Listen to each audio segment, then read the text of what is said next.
anime autopsy here, and I need you to understand that I have spent an actually embarrassing amount of my adult life rereading One Piece panels, zooming in on speech bubbles on a Tuesday at 2 a.m. because our community has completely lost the plot on what counts as Oda foreshadowing death. This is not normal behavior. This is fine. I accept this. But if I'm going to sacrifice brain cells to panel archaeology, we need to talk about the way you are using the phrase Oda planned this 20 years ago. Here's the thing. Somewhere along the way, Oda is a genius turned into every ominous shadow and slightly sad reaction shot is a legally binding death flag filed in 1999. Every week, I see the same ritual. Someone screenshots one spooky panel, throws it next to a funeral scene, and screams, "Oda planned this 20 years ago," in all caps, while completely ignoring the 50 other panels where that same character is protected by the power of toy aisle merchandising. This is not foreshadowing. This is you being a pattern-seeking monkey who sees Jesus in toast. Let me give you the most cursed example, the Ace Vivre card panel. You know the one?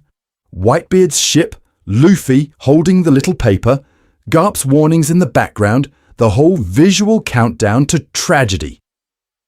Every 3 months, someone discovers that page for the first time, and Twitter, Reddit, TikTok all run the exact same victory lap. Oda planned Ace's death from the moment he introduced him. And listen to me. Yes, that Vivre card is intentional. Yes, it is a brilliant, slow-burn death clock. But then those same fans turn around, point at Pell tanking a nuke in Alabasta, and go, "Bad writing. Oda doesn't commit to death. He never planned anything." Do you see the problem? You cannot put Ace's meticulously constructed Doom countdown and Pell's Saturday morning cartoon survival in the same category and then pretend the author is just randomly rolling dice. Pell is not proof that Oda can't kill characters. Pell is proof that Oda has 2 completely different storytelling modes around mortality, and most of the community is smashing them together into one messy meme. And here's where the emotional damage comes in. When you treat every coincidental echo, every moody panel, every offhand line as 4D chess, you are not just overhyping Oda, you are erasing the real deliberate craft behind the deaths that do matter.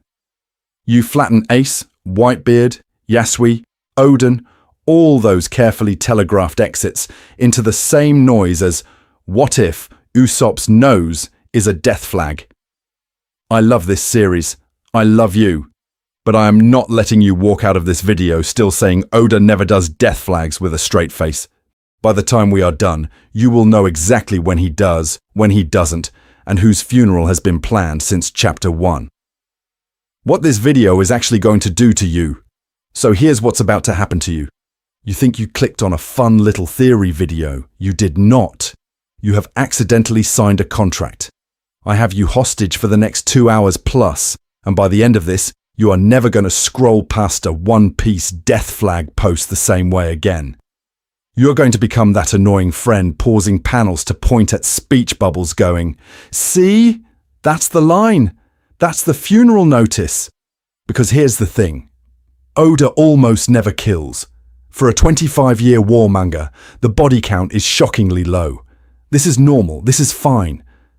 But on the rare occasions when he does send someone to the permanent box, the warning signs are everywhere. They aren't random. They aren't vibes. They follow a consistent, classifiable pattern that runs from Hiluluk's cherry blossoms to Ace's Vivre card to Oden boiling in a pot while the narration screams legend of a man who died. So what did I actually do for this video? I lost my mind.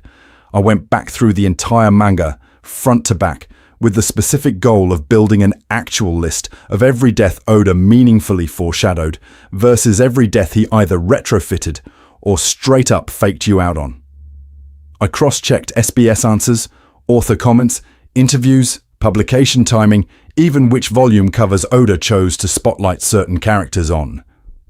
I need you to understand, I became a pattern-seeking monkey who sees Jesus in toast, except the toast is Marineford and the Jesus is Whitebeard's medical chart.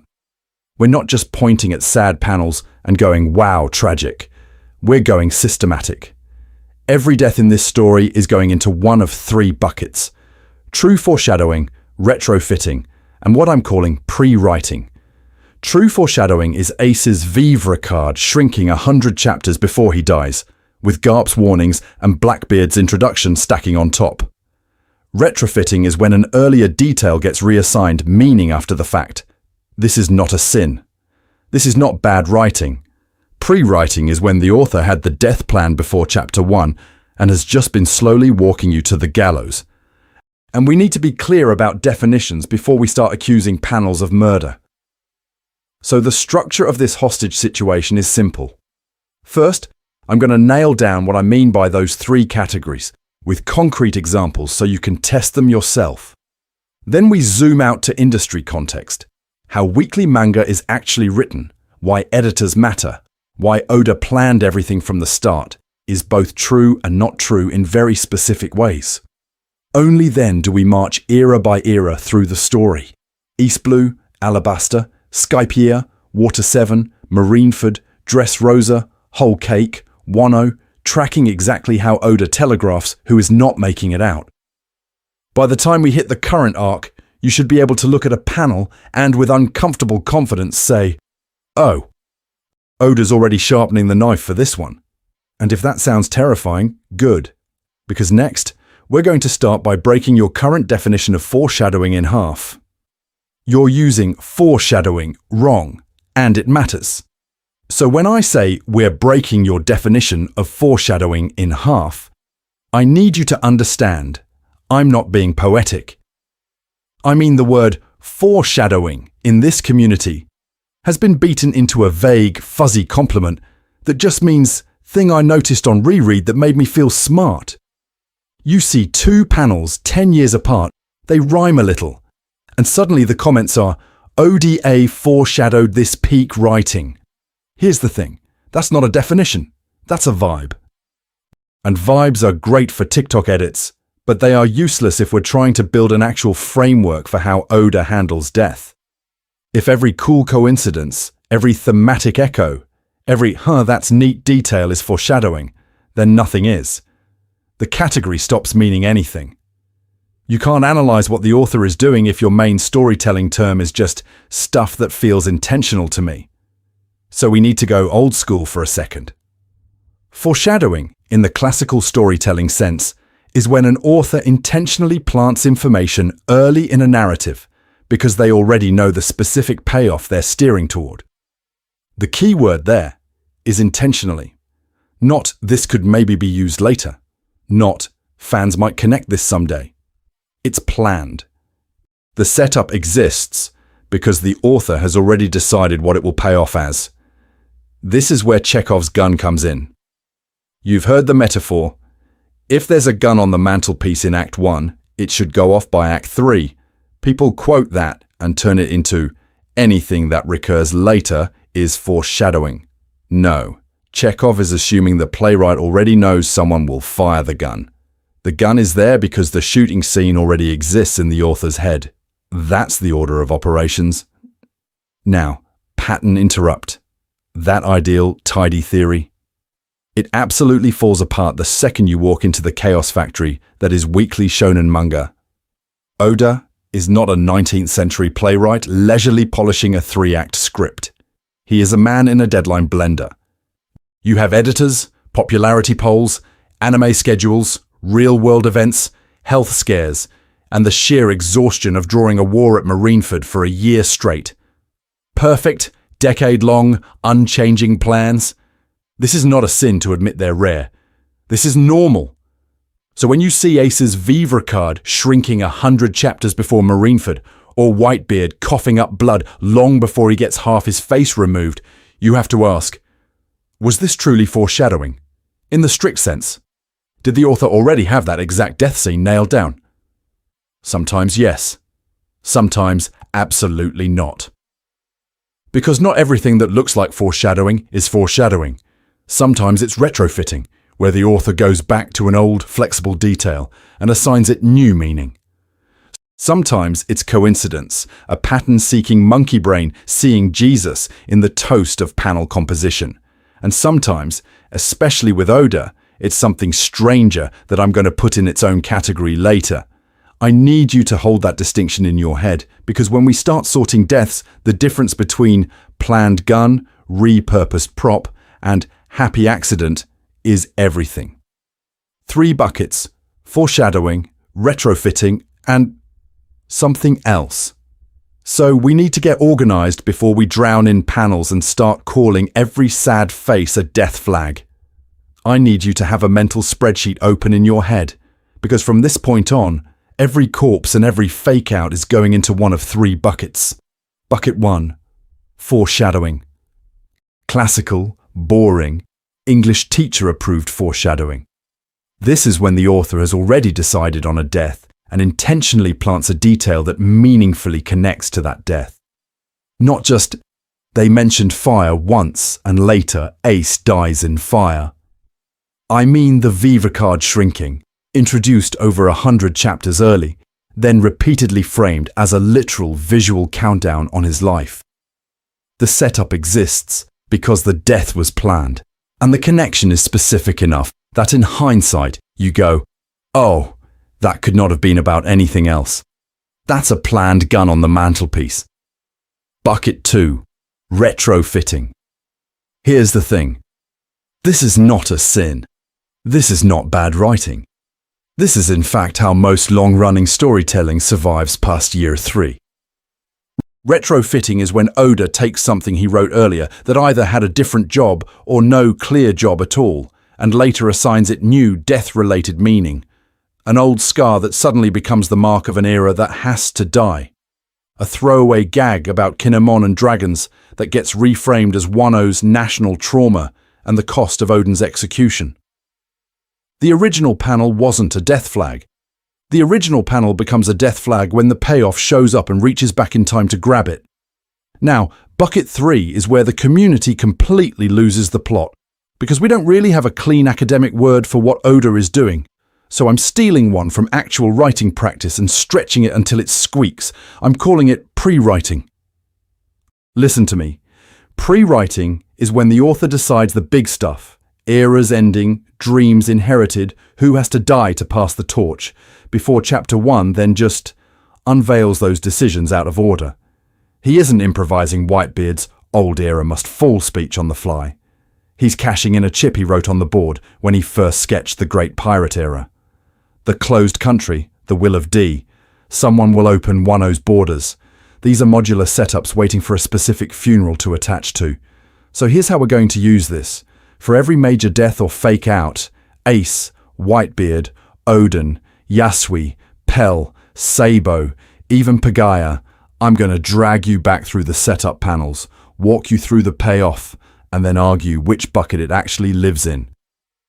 Was Ace's vivre card a true foreshadowed countdown or a retrofit once Marineford solidified? Are Pell and Pagaya even trying to fool you, or are they structurally different from the moment they die? If we do this honestly, this framework is going to hurt. It will expose which deaths Oda truly telegraphed from the start and which ones he emotionally sold us on after the fact. And once you see which bucket your favorite death falls into, you're not going to be able to stop asking one very uncomfortable question about the Straw Hat's future. Why weekly manga is not a 25-year chess game. So before we start tallying up death flags and predicting funerals, we need to talk about the most cursed assumption in this community. The idea that Oda has been running a flawless 25-year 4D chess game with 0 rewrites, 0 second thoughts, and a corkboard that can see the future. Listen to me.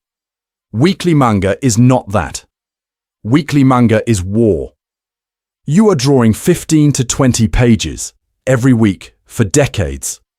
You are storyboarding, penciling, inking, fixing hands that look wrong, redrawing faces because the emotion doesn't land. You're in constant editorial meetings where someone is going, "Can we get this arc shorter?" or "Can we push this character more? The readers love them." You are the flagship of Jump, which means if you sneeze wrong, the stock price gets a cold. Your back hurts. Your assistants are sleeping on the floor. Your schedule is a health hazard in 12 countries. This is not the environment where a human calmly executes a 25-year death spreadsheet with no deviations. And on top of that, the target is moving the whole time. Characters become more or less popular. A side gag hits, and suddenly that character gets a mini arc. Marineford blows up, and now every editor on Earth wants another Marineford. Arcs get stretched because the hype is insane, or chopped down because readers are dropping off. World building expands in directions no one predicted. Skypiea introduces mantra, and years later, that gets formalized into haki, because the story needs a consistent combat system. This is normal. This is not a sin. This is how serialized storytelling survives contact with reality. Here's the thing. If Oda truly had every death, every exact chapter, every last word of every final speech locked in from day one and never changed his mind once, that would require a level of psychic foresight and psychological stability that no human has. That's not good planning. That's "are you a time traveler" territory. You're asking a man who can barely sleep to also be a perfectly deterministic machine. So what actually happens? The story evolves, and then Oda turns around and retrofits. He looks back at old panels, old dialogue, old throwaway details, and goes, I can use that. Ace's vivre card shrinking becomes a diegetic countdown clock. Whitebeard's old wounds and IV drips become the visual essay on a dying era. Those scars and shadows and "I'll leave the rest to you" speeches. Half of that is intentional foreshadowing, and half of that is a terrifyingly efficient raccoon of an author rummaging through his own trash for material and finding gold. I need you to understand this, because it changes the category we put things in. Retrofitting under constraints does not make him less impressive. It makes the deaths he really did plan ahead for way more impressive. When he plants something early, and then, 500 chapters later, pays it off exactly as intended, despite popularity polls, editorial pressure, and his own changing interests. That's the stuff I'm hunting. And once we separate those from the brilliant retrofits, some of your favorite inevitable deaths start to look very different. And yes, that has consequences for the Straw Hats. Real Foreshadowing 101. How death flags actually work. So when I say some of your inevitable deaths start to look very different, I need you to understand what I'm measuring them against. We're not doing vibes. We're not doing "this panel felt ominous, so surely Oda planned a funeral in 1999. We are doing a boring, legalistic handcuff definition. Here's the thing. A death flag only counts as foreshadowing if the author intentionally planted it with that specific death in mind at the time of writing. Not a general sense of danger. Not, this guy is old, probably doomed. Specific death. Specific setup. Same brain space, same outline. Foreshadowing means Oda knows the scene where Ace dies, then goes back and writes Garp warning Luffy about the Marines, or draws that vivre card shrinking as part of the road to that exact moment. The hint exists because the death already exists in his head. If he didn't have the death yet, it's not foreshadowing. It might be retrofitting. It might be prewriting. Different category. To make this clean, forget One Piece for a second. Imagine a fantasy manga where in chapter 3, the sickly mentor coughs blood into a handkerchief, smiles, and gives the hero a final mission. Reach the capital and show them this crest. The author, at that moment, already has chapter 30 outlined. Mentor dies off-screen, letter arrives, hero breaks down. When the cough happens, the death is already planned. When the mission is given, the funeral is already on the calendar. That cough, that mission, real foreshadowing. Now compare that to an author who just thinks, hey, mentor is cool, throws in a cough for drama, then 20 chapters later decides, actually, killing him would be spicy. That original cough was not foreshadowing. It becomes a neat coincidence the author retrofits into a pattern. This is not a sin. This is normal. But it's not what we're hunting. So, What criteria am I secretly using while I pretend to be a reasonable human and not a pattern-seeking monkey who sees Jesus in every panel border? Consistency of hints. Does the story keep pushing the same death direction, or is it a one-off scare? Specificity of setup. Does the imagery, dialogue, or prop point to this death, or just danger in general? Author comments. Has Oda said he planned this outcome early? And finally, thematic and visual tightness. Does the setup rhyme with the actual way they die? And I need you to hear this. Most competent authors do this all the time. Short to mid-term foreshadowing is basic storytelling craft, not 4D chess. You set up the gun because you already wrote the shooting. You seed the illness because you already sketched the hospital scene. Oda is impressive because he scales this over hundreds of chapters, not because he's divining plot twists from tea leaves, which is why, in this video, I'm going to be ruthless. If a supposed death flag could just as easily have led to a fake-out, a miraculous recovery, or a totally different sacrifice, it probably belongs in retrofitting or prewriting instead. Pell getting nuked and strolling back in? That's not failed foreshadowing, that's Oda slamming the brakes. Ace's vivre card slowly burning away, while the narrative keeps reminding you what that means? Different category. And once we apply that standard to every corpse Oda has ever dropped on the page, a very uncomfortable pattern shows up about who still has real death flags hanging over their heads. Retrofitting. The sin. Everyone loves to commit, but no one admits. And here's where a lot of you start sweating, because that pattern of real death flags runs straight into the dirtiest word in fandom discourse, retrofitting. We need to slow down and define this properly. Retrofitting is when an author looks back at something they already put on the page, a throwaway gag, a random panel, a vague line, and decides later to reinterpret or elevate it to support a new decision. You decide a character has to die? You go shopping in your own back catalogue for anything that can be recontextualized as a warning sign. That's retrofitting. Now, listen to me. This is not a sin. This is not bad writing. This is in fact how most long-running manga, TV shows, and comic runs survive once they blow past their original lifespan. You start a series thinking you'll get 5 volumes. Suddenly, you're 20 years deep. Your editor wants another war arc, half your cast has become more popular than the protagonist, and the spreadsheet of things I intentionally foreshadowed in Chapter 3 is not saving you. You either retrofit or the story calcifies and dies. Here's the thing. Retrofitting only becomes a problem when it feels welded on with duct tape. Good retrofitting feels organic. The new meaning does not contradict the original purpose. It sits on top of it. That dumb gag about Kinemon being terrified of dragons. Originally, it's just a joke. Later, Oda realizes Wano's trauma with dragons and Kaido's rule can turn that gag into a scar. On reread, the joke still works, but now it has teeth. The past didn't change. The context did. Bad retrofitting is when the new meaning actually breaks the old scene.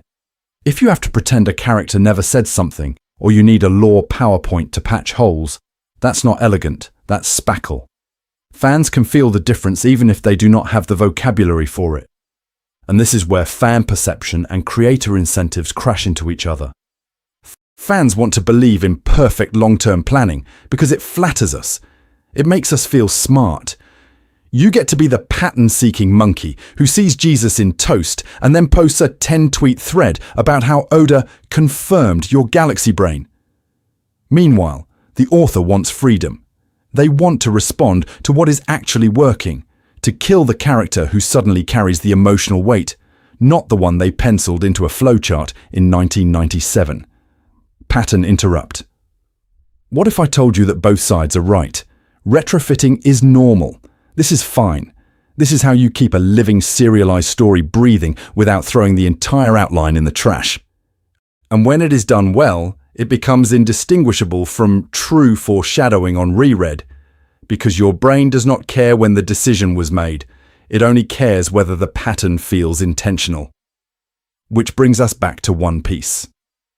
A huge chunk of the Oda planned this death from Chapter 10 discourse is actually elegant retrofits he pulled once he knew which characters had to die to anchor the emotional spine. In the next section, I'm going to start naming names and showing you exactly where the seams are, and where there genuinely aren't any. A safe example: Naruto, Tobi, and the myth of the 500-chapter plan. So before I start pointing at One Piece deaths and stepping on your childhood, we need a safe playground, a controlled environment, a place where the community has already lost its mind over foreshadowing so badly that nobody can get mad when I poke it. Enter Naruto. Enter Tobi. Enter the myth of the 500-chapter master plan. If you lived through weekly Naruto, you remember this. Tobi shows up as this goofy-masked Akatsuki member, then slowly morphs into a serious, reality-warping threat. Years later, boom, Tobi is Obito, Kakashi's dead teammate. The fandom collectively screamed, reopen Chapter 1, and immediately turned into a pattern-seeking monkey who sees Jesus in toast. Suddenly, every panel was proof Kishimoto had planned it from the start. The mask only has one eye hole? Obviously, that's Obito's surviving eye. The swirl pattern on the mask? Obviously a visual echo of the rock spiral that crushed him. The fact we only ever see Tobi's right eye activated. Obviously a deliberate Sharingan continuity checkmark. You had threads arguing that the timing of Obito's death during the Third War perfectly syncs with Tobi's age, that vague lines about the past and those who were left behind are secret confessions. And listen to me. Some of that is fair. Some of it is absolutely the author doing intentional setup once he's narrowed his options. But here's the thing. When you dig into interviews and the actual production timeline, the 500-chapter omniscient plan starts to wobble hard. Kishimoto has said multiple times he didn't have every detail of Tobi's identity nailed down from Tobi's first appearance. Early drafts had Tobi just being Madara outright. At other points, the Obito angle was only one candidate among several. He talks about editors pushing for a Kakashi-connected reveal to raise the emotional stakes. That's not a guy who wrote Chapter 30 already knowing he'd spend the next decade slow-cooking this exact twist. That's a guy who created a masked villain, left his backstory open, and then retrofitted the most effective option once the story's emotional needs became clear. So what are we actually looking at? Not pure foreshadowing, not pure coincidence. A hybrid. Loose prewriting. I want a mysterious masked antagonist tied to the Uchiha and the Old War. Then later retrofitting. Okay, it's Obito. Now I'm going to backfill the emotional connections, the flashbacks, the mask cracks, the dialogue that reframes old events. This is not a sin. This is not bad writing. This is normal. This is fine. The Obito twist still hits. It's still thematically resonant with Naruto's whole "what if the hero became the villain" mirror. It still weaponizes years of Kakashi guilt and war trauma. The fact that some of the hints were painted in after Kishimoto chose Obito does not magically delete your feelings. And that nuance is exactly what I need you to bring back to One Piece. Because when we start dissecting Ace, Whitebeard, Oden, Yasui, and the rest, I'm going to separate the Tobi-style retrofits from the genuinely pre-written death sentences Oda loaded into the story from day one. Oda's third way. What I mean by pre-writing. So here's where I start committing terminology war crimes. I'm going to use a word that basically doesn't exist in the way I'm using it. I'm calling it pre-writing. And listen to me. I'm not pretending this is some official academic category the storytelling community has agreed on. I'm making it up because the existing vocabulary does not actually describe what Oda seems to be doing with death and legacy. Foreshadowing, in the strict sense, is intentional setup for a specific payoff you already picked. Retrofitting is when you go back and assign new meaning to old material. Pre-writing, the way I'm using it here, is something slightly different. It's when an author lays down broad, modular concepts before serialization, themes, destinies, generational shifts, without locking in exactly which character is going to eat which bullet. Here's the thing. With Oda, you can feel these big abstract sentences baked into the foundations of One Piece. The old era must die. Inherited will reshape the world.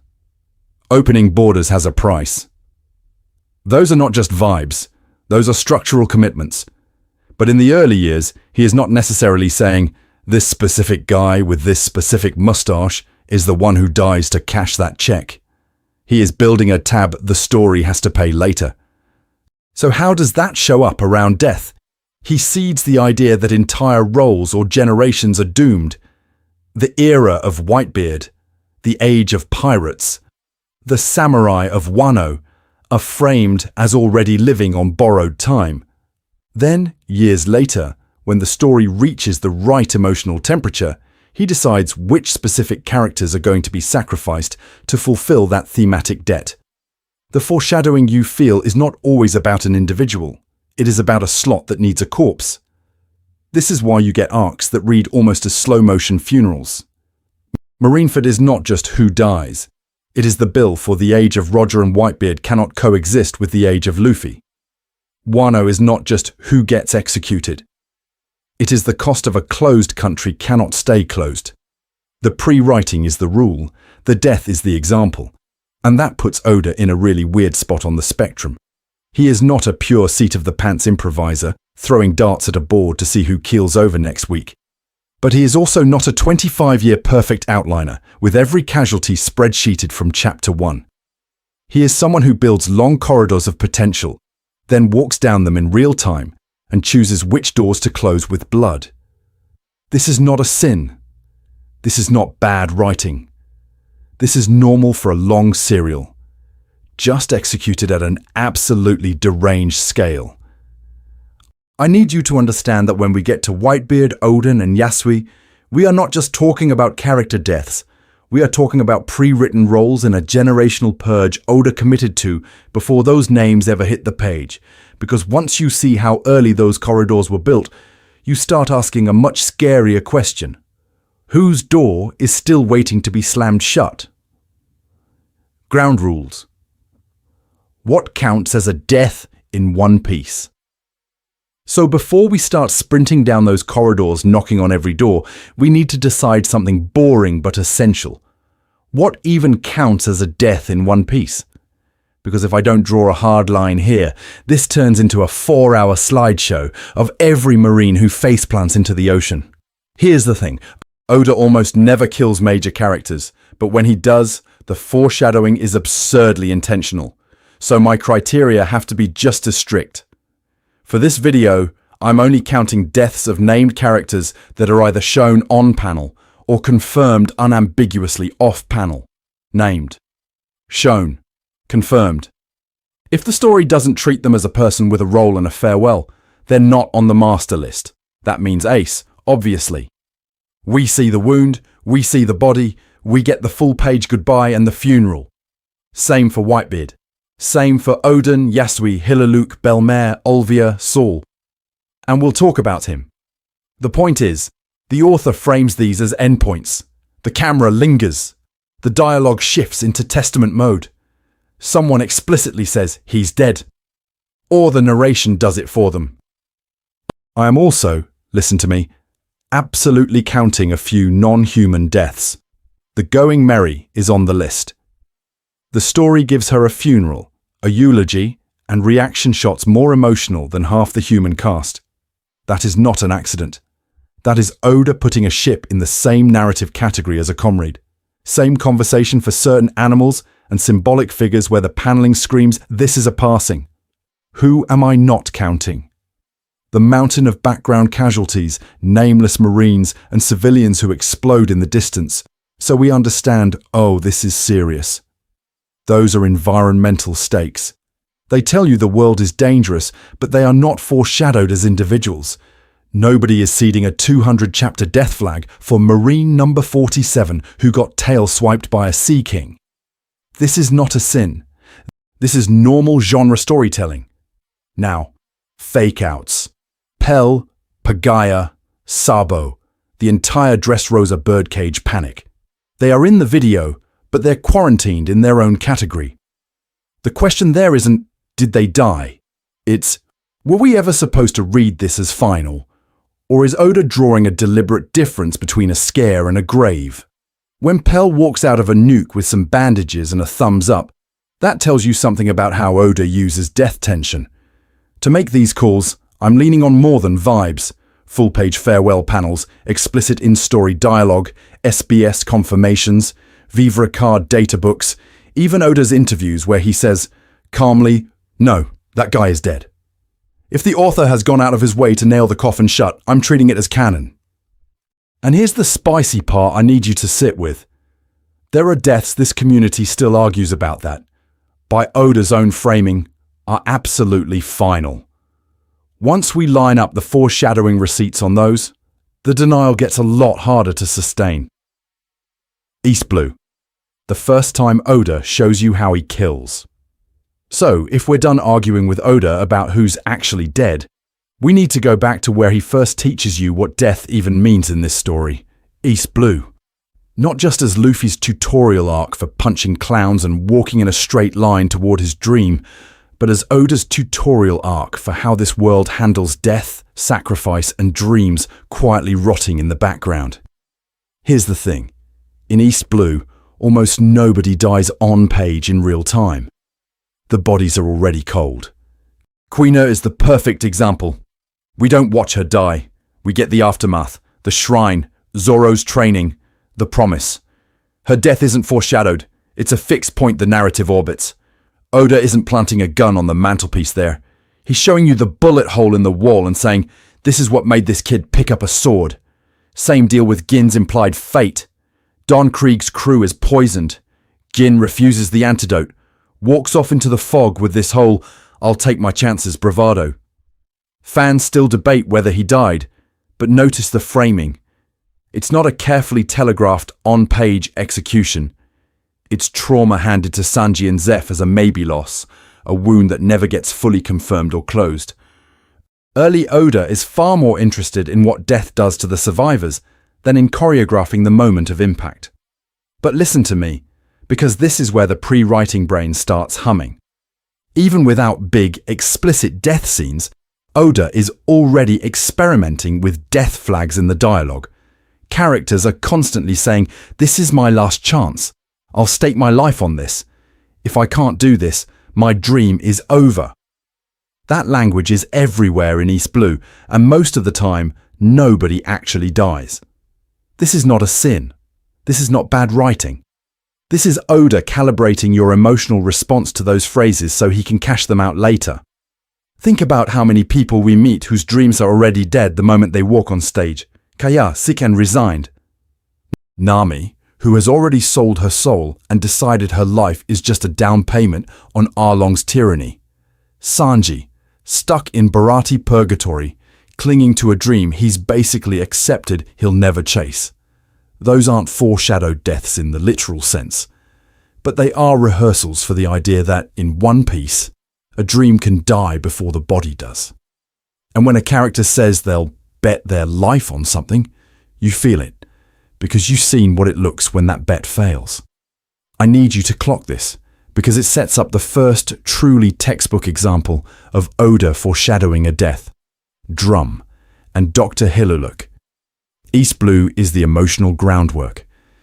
It's Oda teaching you the vocabulary of sacrifice, regret, and inherited will, so that when a character finally walks toward an actual on-page death with all those phrases strapped to his back, you recognize every step. So as we move forward, I want you to mentally track how much of what you wrote off as random tragedy in East Blue actually fits into the pre-writing bucket. Dead mentors whose will gets inherited, broken dreams that get revived by Luffy's stupidity, repeated last chances that don't kill anyone. Yet, once you see those patterns, Queena's grave stops being a one-off sob story and starts looking uncomfortably similar to a lot of future headstones. And if you think I'm being a pattern-seeking monkey who sees Jesus in toast, wait until we hit drum and watch Oda run the exact same play, but this time with the safety off. Dr. Hiluluk, the prototype of an Oda death flag. So when we hit drum, Oda basically walks up to that coiner pattern and says, "What if I stop pretending this isn't a death flag?" Enter Dr. Hiluluk, the prototype. The training wheels off, the safety off. Hiluluk is introduced as a joke, right? Worst doctor on the island, blowing people up with his treatments. A total quack. But then, Oda quietly stacks the file on him. Terminally ill. A literal countdown on his life. Obsessed with this impossible Sakura experiment and ranting about how people don't die when their hearts stop, they die when they're forgotten. That's not just characterization. That's an author screaming his thesis statement into a megaphone. Here's the thing. Every single one of those traits is a death flag. Terminal illness is the obvious one. When a character tells you, "I only have so long to live," that's not foreshadowing in the subtle galaxy brain sense. That's short-term, planned execution. Then you add the speeches. He repeats that death and memory line so often, it stops being a quirky philosophy and turns into a countdown chime. He's testing Chopper. He's testing you. Do you get it yet? Do you understand what kind of story I'm in? And the Sakura experiment is the clincher. This is not a hobby. This is not a side quest. This is the one last project before I go trope, written in fluorescent highlighter. In classical foreshadowing terms, this is bucket 1 in its purest form. Oda knows Hiluluk is dying in this arc, knows roughly how, and writes every scene with that endpoint pinned on a corkboard. Watch how the panelling shifts as we approach his final walk to the castle. Early on, he's crowded, noisy, invading other people's panels. As the end nears, Oda starts isolating him. Small silhouette against huge winter skies, back turned, coat flapping. You get those long vertical shots where he's trudging uphill alone, the castle looming over him. That's not random composition, that's visual foreshadowing, the art version of "this man is already a ghost." And then there's the bomb. If Chekhov says the gun on the wall must go off, Oda says, "Cool, I'll make the gun a suicidal cherry blossom cannon and have the owner pull the trigger himself." Hiluluk literally carries his own death device, talks about it, shows it, and then detonates it. There is no wiggle room here for maybe Oda changed his mind later. This is intentional, pre-planned payoff on a timer. But listen to me. The really dangerous part is that one line, people don't die when their hearts stop. They die when they're forgotten. That's not just bucket 1 foreshadowing of his own death. That's proto-prewriting. That line becomes the lens for Ace, for Whitebeard, for Oden, for every old era corpse we mourn while the story keeps marching. We need to clock that, because once you accept Hiluluk as the template, every future mentor figure walks on stage already half buried. And if you're thinking, okay, but that's just one sad old man and his reindeer son, I need you to hold that thought, because the next death flag Oda plants doesn't go off in a single arc. It ticks for hundreds of chapters, and you've been watching it burn down since Alabasta without noticing. Alabasta and Pell, the birth of the fake-out death pattern. And then Alabasta walks in and ruins everything. Because just when you've learned the Hiluluk template and you're primed to sniff out death flags, Oda hands you Pell, the guardian of Alabasta, the loyal falcon, the man who literally straps a nuke to his chest and flies it into the sky. We watch him soar upward, the timer hits 0, there's that massive flower of an explosion, feathers drifting down over the city, and everyone reacts as if a funeral just happened in real time. Vivi sobs. The crew is silent. Readers close the volume and go, "Oh, so Oda does kill." Except, here's the thing. When you put Pell next to Hiluluk, the difference is brutal. Hiluluk's death is a slow drumbeat. The incurable illness, the time limit, the repeated "this will be my last" language, the monologues about what it means to die fulfilled. The storytelling is obsessed with mortality long before the gunshot. Pell, no chronic condition, no "I'll leave the rest to you" Vivi speech that gets echoed for arcs, no long-term foreshadowing of an inevitable end. His sacrifice is sudden, situational, a tactical move in a battle, not the conclusion of a life story the author has been winding down for volumes. So why did it feel so definitive in the moment? Because the paneling is a magic trick. Oda frames Pell's ascent as a vertical farewell, cuts to the huge explosion at the apex, then drops us into quiet aftermath and reaction shots. He gives you the emotional high of a heroic death without the structural finality. No body, no bedside scene, no lingering narration about the man who gave his life for the kingdom. It's all vibes, no paperwork. And my pattern-seeking monkey brain, desperate to prove I can read foreshadowing, absolutely signed on the dotted line. I need you to see how intentional that is. This is not Oda messing up. This is not a sin. This is Oda testing the boundary of what he can get away with. Pell becomes the poster child for Oda doesn't kill. The example the community drags out every time a new character takes a sword through the chest and then shows up 3 arcs later eating noodles. But when you actually compare the writing around Pell to the writing around characters who stay dead, you realize they are not in the same category at all. We need to draw that line clearly. Real deaths in One Piece come with long-term death-centric framing. Illness, age, era-ending rhetoric, repeated lustful language, props that function as countdowns. Ace's vivre card, shrinking over 100 chapters, is the opposite of Pell's one-and-done explosion. Pell has no countdown, he has a jump scare. So where does Pell land in our taxonomy? Not foreshadowed death. Intentional fake-out. A scare, not a grave. A data point where Oda learns, oh, I can pull the trigger on your emotions without actually pulling the trigger on the character. Knowledge he later weaponizes in Marineford, in Dressrosa, in Wano, where the fake-outs sit right next to the genuine executions and your nervous system cannot tell which is which. And if Pell is the test balloon for fake-outs, the next case is the test balloon for something much worse. A death that isn't just reversed, but rewritten into a different kind of time bomb. Skypiea and Pagaya. When survival is the point.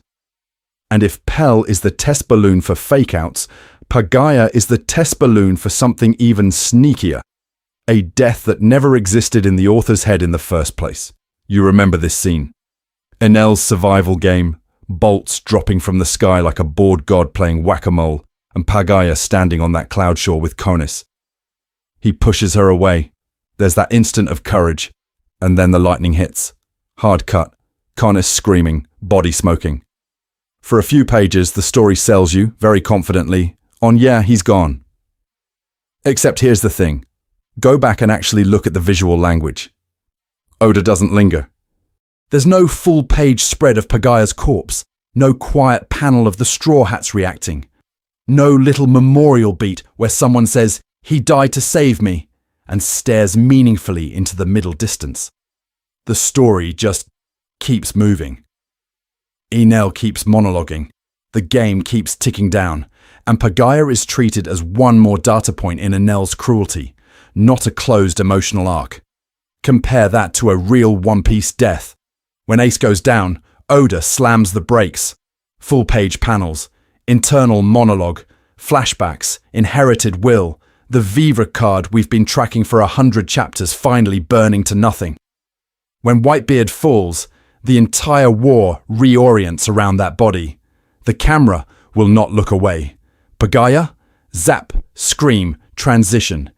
If Ace's death is a funeral, Pagaya's death is a jump scare. And then, many chapters later, we cut down to Angel Island and he's fine, bandaged up. A little crispy, but alive. No resurrection, no miracle cure, no Dragon Balls. Just, oh yeah, he survived. And that reveal is not cheating, it's on theme. Skypiea is an arc about faith, about believing in a land everyone calls a myth, about a bell no one's heard for centuries. The emotional texture of that story is not everyone dies horribly. It's miracles happen in the sky. So of course the arc cashes out on they lived. That's the point. This is where I need you to upgrade your toolkit.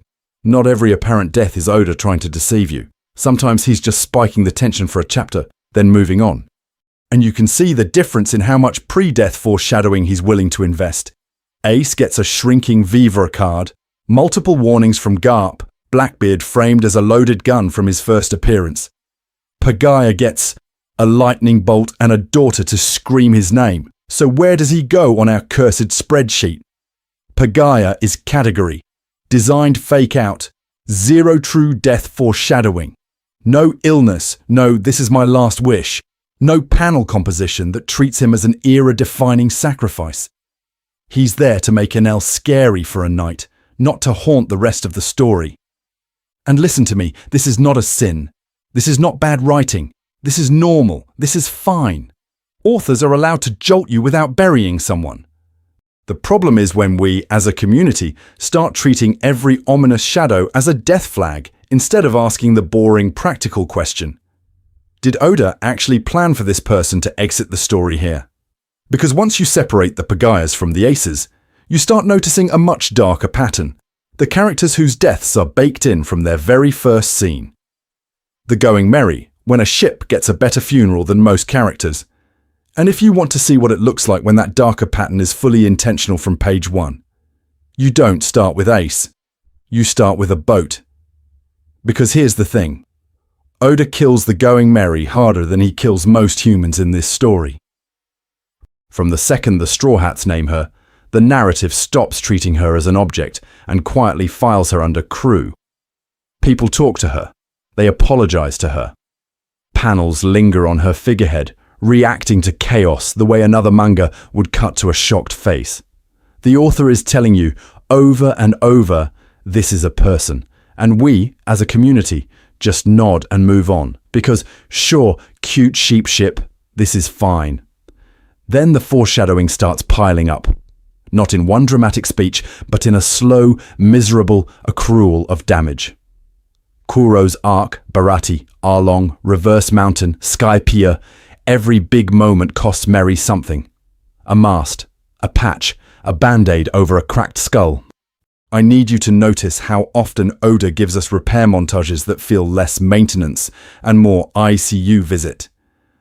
By Water 7, the joke repairs have turned into horror. The keel is broken. The bottom is rotten. And when Usopp screams at the others for abandoning her, that's not a ship debate. That is a family argument about whether to pull the plug. And then Oda cheats. He literalizes the metaphor.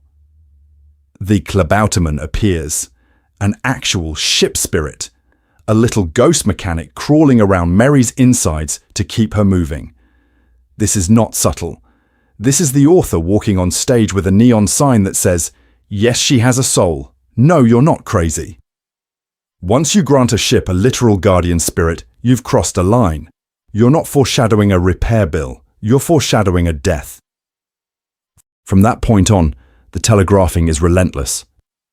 Every shipwright in Water 7 repeats the same refrain. She can't sail much longer. Oda draws the hull cracking in close-up, panels framed like body horror. The language shifts from, "Can we fix her?" to "How long does she have?" It's a slow-motion death flag, stretched over dozens of chapters so you can't claim you weren't warned. If you still thought this was a fake-out, that's on you, not the writing. And then, Eni's lobby gives her the kind of funeral human characters would kill for. Viking send-off, burning on the waves. Full-page spreads dedicated purely to her silhouette against the fire. The crew lined up, crying, saying goodbye. And the final knife twist. Mary's voice apologizing for not being able to take them further and thanking them for caring. Oda is literally scripting last words for lumber. Listen to me. This is what unambiguous death looks like in his storytelling grammar. So where does she fall in our categories? Going Merry is textbook bucket 1. Fully planned, heavily foreshadowed, emotionally weaponized from the moment she's named. She proves Oda absolutely can pre-write a death and then march you toward it for hundreds of chapters. Which raises a much nastier question. If he'll do that for a ship, what does that say about the humans he's been framing the same way? Pattern checkpoint. What we've learned before the big guns. So here's where we need to stop, take a breath, and admit something uncomfortable. The pattern is already there. We're still in the early goofy part of One Piece, and Oda has quietly drawn a line between deaths that count and deaths that are just spicy seasoning. On one side, you've got Hiluluk and the Going Merry. Strong foreshadowing. These are the real thing. The author spends chapters telegraphing the loss.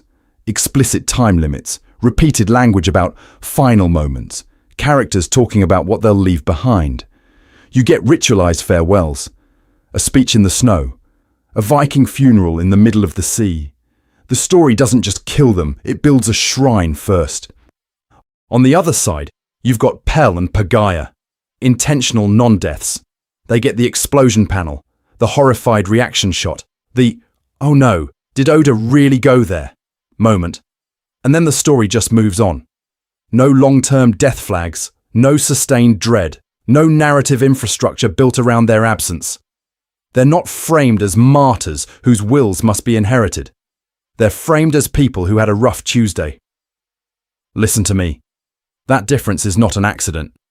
That is a category distinction in the writing. Hiluluk and Merry live in bucket 1, the "this was planned, this was foreshadowed, this was always going to hurt you" bucket. Pell and Pagaya live in bucket 2, the "this is drama, not a funeral" bucket. And hovering above both is bucket 3, the prewriting layer, all those recurring ideas about legacy and sacrifice that keep showing up even when no one is actually dying. Here's the thing. Every time a character talks about the next generation or entrusting my dream, that's not random flavor text. That's Oda rehearsing the language he's going to weaponize later when the bodies start dropping for real. It's the story teaching you what a meaningful death will sound and feel like long before it cashes the check. Now, I can hear the objection through the screen. "No, Pell was supposed to die," Oda chickened out. I get it.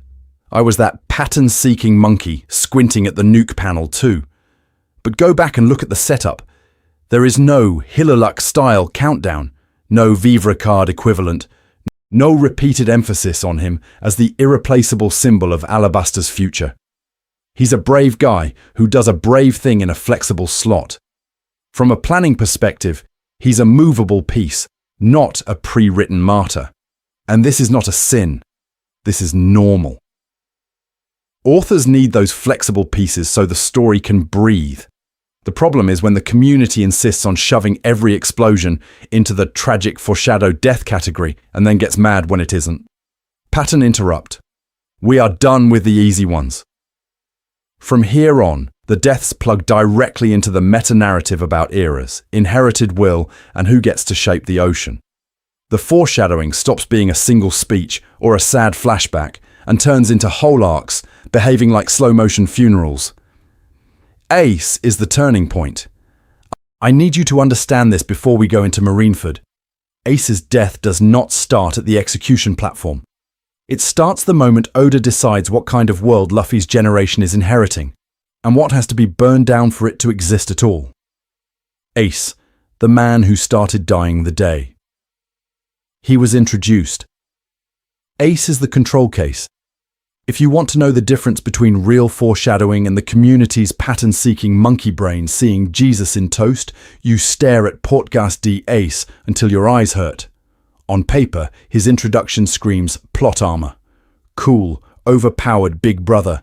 Logia, fire, walks through walls, drops a sea king in his sleep. The author rolls him in covered in cool points and charisma. But listen to me. The moment Oda says, "This is the Pirate King's son," that's not flavor text. That's a narrative-loaded gun. Being Roger's kid in this world is not a fun fact. It's a terminal diagnosis. Here's the thing. The story starts treating Ace as condemned long before Marineford ever exists. Garp doesn't talk about his grandson chasing dreams. He talks about his grandson walking the same execution path as Roger. He begs Ace to become a Marine. He calls his choices a bad path. The bloodline of Roger is framed as a curse, not a legacy. When Sengoku reveals Ace's parentage at Marineford, that's not a twist. That's the bill on a tab. Oda opened the second Garp started muttering about that idiot father back in Water 7. Then you have Ace himself, who walks around with short lifespan energy. He picks fights with Blackbeard over crew discipline, not strategy. He shrugs off warnings. He literally tells people he doesn't care what happens to him as long as he protects Whitebeard's honor. The writing keeps aligning his personality with a guy who will absolutely die on principle. That's not random characterization. That's intentional death coding. And Oda doesn't just say it in dialogue. He builds a mechanic. The vivre card. Introduced way before Marineford, long before most fans thought, oh, this is a death flag. We're told it's tied directly to Ace's life force. We watch it shrink. Repeatedly. Oda keeps cutting back to this little burning scrap of paper as if he's put a countdown clock on the corner of the manga. That's not retrofitting. That's the definition of foreshadowing. A planned device whose only real payoff is, this person might not be here later. Meanwhile, Luffy is out here doing emotional prewriting. I'll save Ace. I'll never lose another friend. Every time he stacks another absolute promise on the pile, the story tightens the noose. Because you and I both know this is One Piece, not a toddler's bedtime story, Oda is not letting that many vows go unbroken. The problem isn't that Luffy is wrong. The problem is that he's speaking in a genre where that level of certainty is a red siren. So where does Ace land in our categories? He's a hybrid. Strong foreshadowing in the vivre card, in Roger's blood, in Garp's warnings. Prewriting in the whole inherited sin of the old era must die so the new era can live theme. His death feels less like a sudden tragedy and more like the universe cashing a check the previous generation wrote. And once you see that, you start asking a worse question. If Ace's death was this telegraphed, what about Whitebeard's? Marineford. How Oda draws a world that's ready to kill. So when you roll straight from Ace's vivre card melting into Marineford, the question stops being, will someone die? And turns into, who is the arena built to bury? Because Marineford is not just a battlefield, it's a pre-written execution chamber for an entire generation. Here's the thing. Oda spends hundreds of chapters selling you on this old era versus new era dichotomy, and then he physically gathers every major piece of that thesis into one killing field. You've got Whitebeard, the last emperor of Roger's generation, dragging his IV drip body to war. You've got the three admirals, literal embodiments of marine justice. You've got the Shichibukai, Garp, Sengoku, the worst generation watching from the sidelines, even Blackbeard waiting in the wings. This isn't a rescue mission. This is a scheduled collision between 2 centuries of accumulated grudges. And Oda draws the space to tell you that. The execution platform is dead center, visually higher than everyone else, a permanent death flag in the middle of every wide shot. The Marines are massed in clean geometric formations, while the pirates are this chaotic flood smashing against a wall. Every time the camera pulls back, the composition screams one thing. This place is designed for someone to die on purpose, not by accident. Listen to me. The environmental foreshadowing is insane once you pay attention. The 3 admirals sit on their thrones directly beneath Ace, framed as a firing squad that just hasn't stood up yet. Sengoku explicitly says he's willing to sacrifice the city, the soldiers, the era itself to remove Whitebeard and Ace from the board. That's not vague stakes. That is the author writing a contract. Blood will be paid here, and it will be legendary. And because Oda is a menace, he keeps cutting away to remind you this isn't local. We see kids in East Blue staring at the broadcast.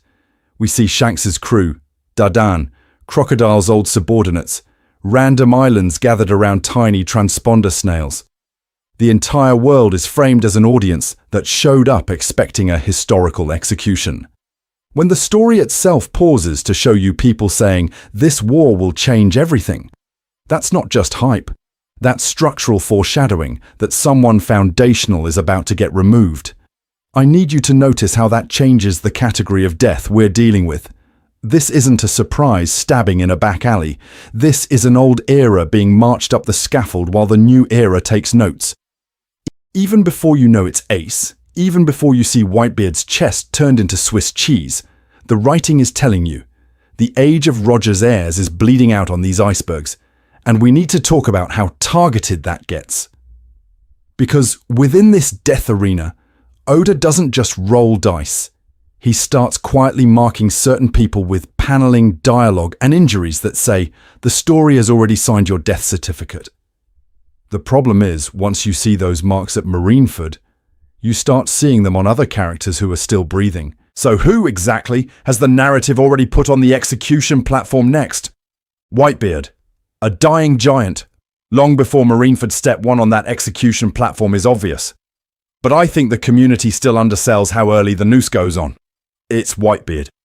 And listen to me, he doesn't start dying at Marineford. He walks on stage already in hospice. Go back to his introduction. You don't meet the strongest man in the world on a battlefield. You meet him on a boat, plugged into more tubes than a hospital drama extra, surrounded by nurses, drinking IV cocktails instead of rum. The panel composition turns his cabin into a lion's den, except the lion is sitting under a drip, not on a throne. Before he ever swings a Bicento, the author has visually filed him under sick giant, not invincible wall. That's not random flavor. That's intentional framing. From there, Oda just keeps stacking health flags until it's almost rude. Whitebeard refuses modern medicine, snaps at doctors, insists he's fine while literally attached to machines. His body is a map of scars. He has coughing fits that derail conversations. His crew fusses over him with this very specific energy. Not, our captain is tough, but if we admit he's mortal, the era ends.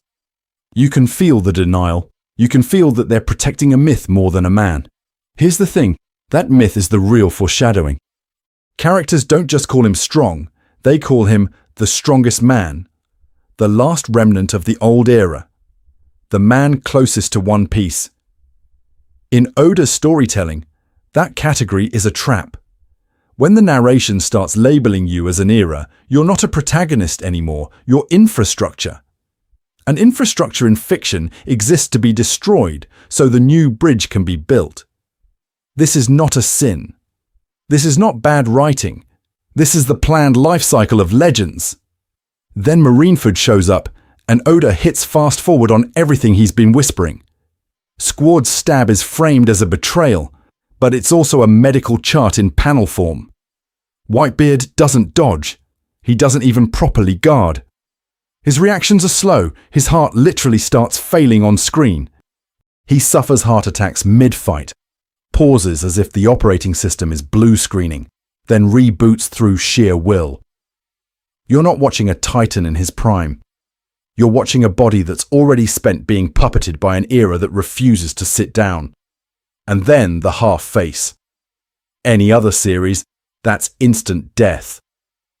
Oda blows off half his head, fills his torso with holes, and still keeps him standing. Fans meme it as Whitebeard tank diff, but from a foreshadowing perspective, it's the opposite. The story is screaming that this man has been functionally dead for a while. The narrative just hasn't called time of death yet. So where does this sit in our categories? Whitebeard is the perfect hybrid. Heavy pre-writing about the old era must die, plus mid-term health decline seeded over arcs, turns his death from twist into scheduled event. The only suspense is when the appointment is, not whether it exists, which raises an uncomfortable question. If the old era's death was scheduled, whose appointment slip are we holding now? The exact moment Ace's death becomes inevitable. So when does that appointment slip stop being theoretical and turn into a time of death? Because the community handwaves this with, Ace was doomed from the moment he went after Blackbeard. No. Structurally, Ace's death is not locked in until a very specific panel, on a very specific page, and I need you to see how late Oda keeps the door open. Walk through Marineford in slow motion. First, the key. We get the classic Chekhov's key setup, then Oda rips it away, literally shattered in front of Luffy. That's your fake-out failure state.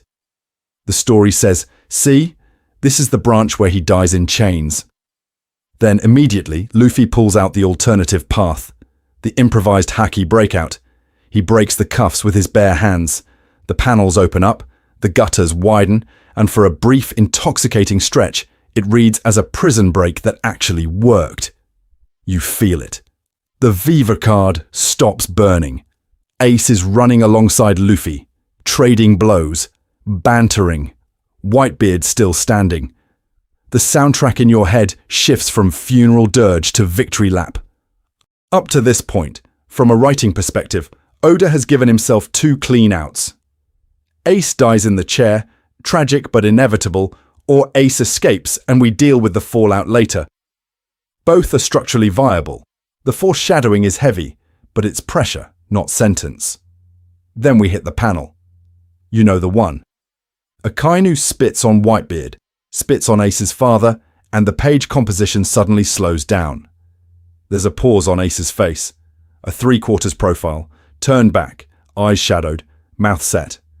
The background drops out. The motion lines vanish. Oda holds that beat, just a hair too long for a simple reaction shot. That's the second when survival stops being a real option. Here's the thing. Garp's warnings, the vivre card as a literal burning countdown, the don't pick fights you can't win lectures. Those are all Oda loading the gun. Prewriting and foreshadowing working together. We know Ace's pride is a problem. We know his lineage is a problem. We know Akainu is built to press that exact button.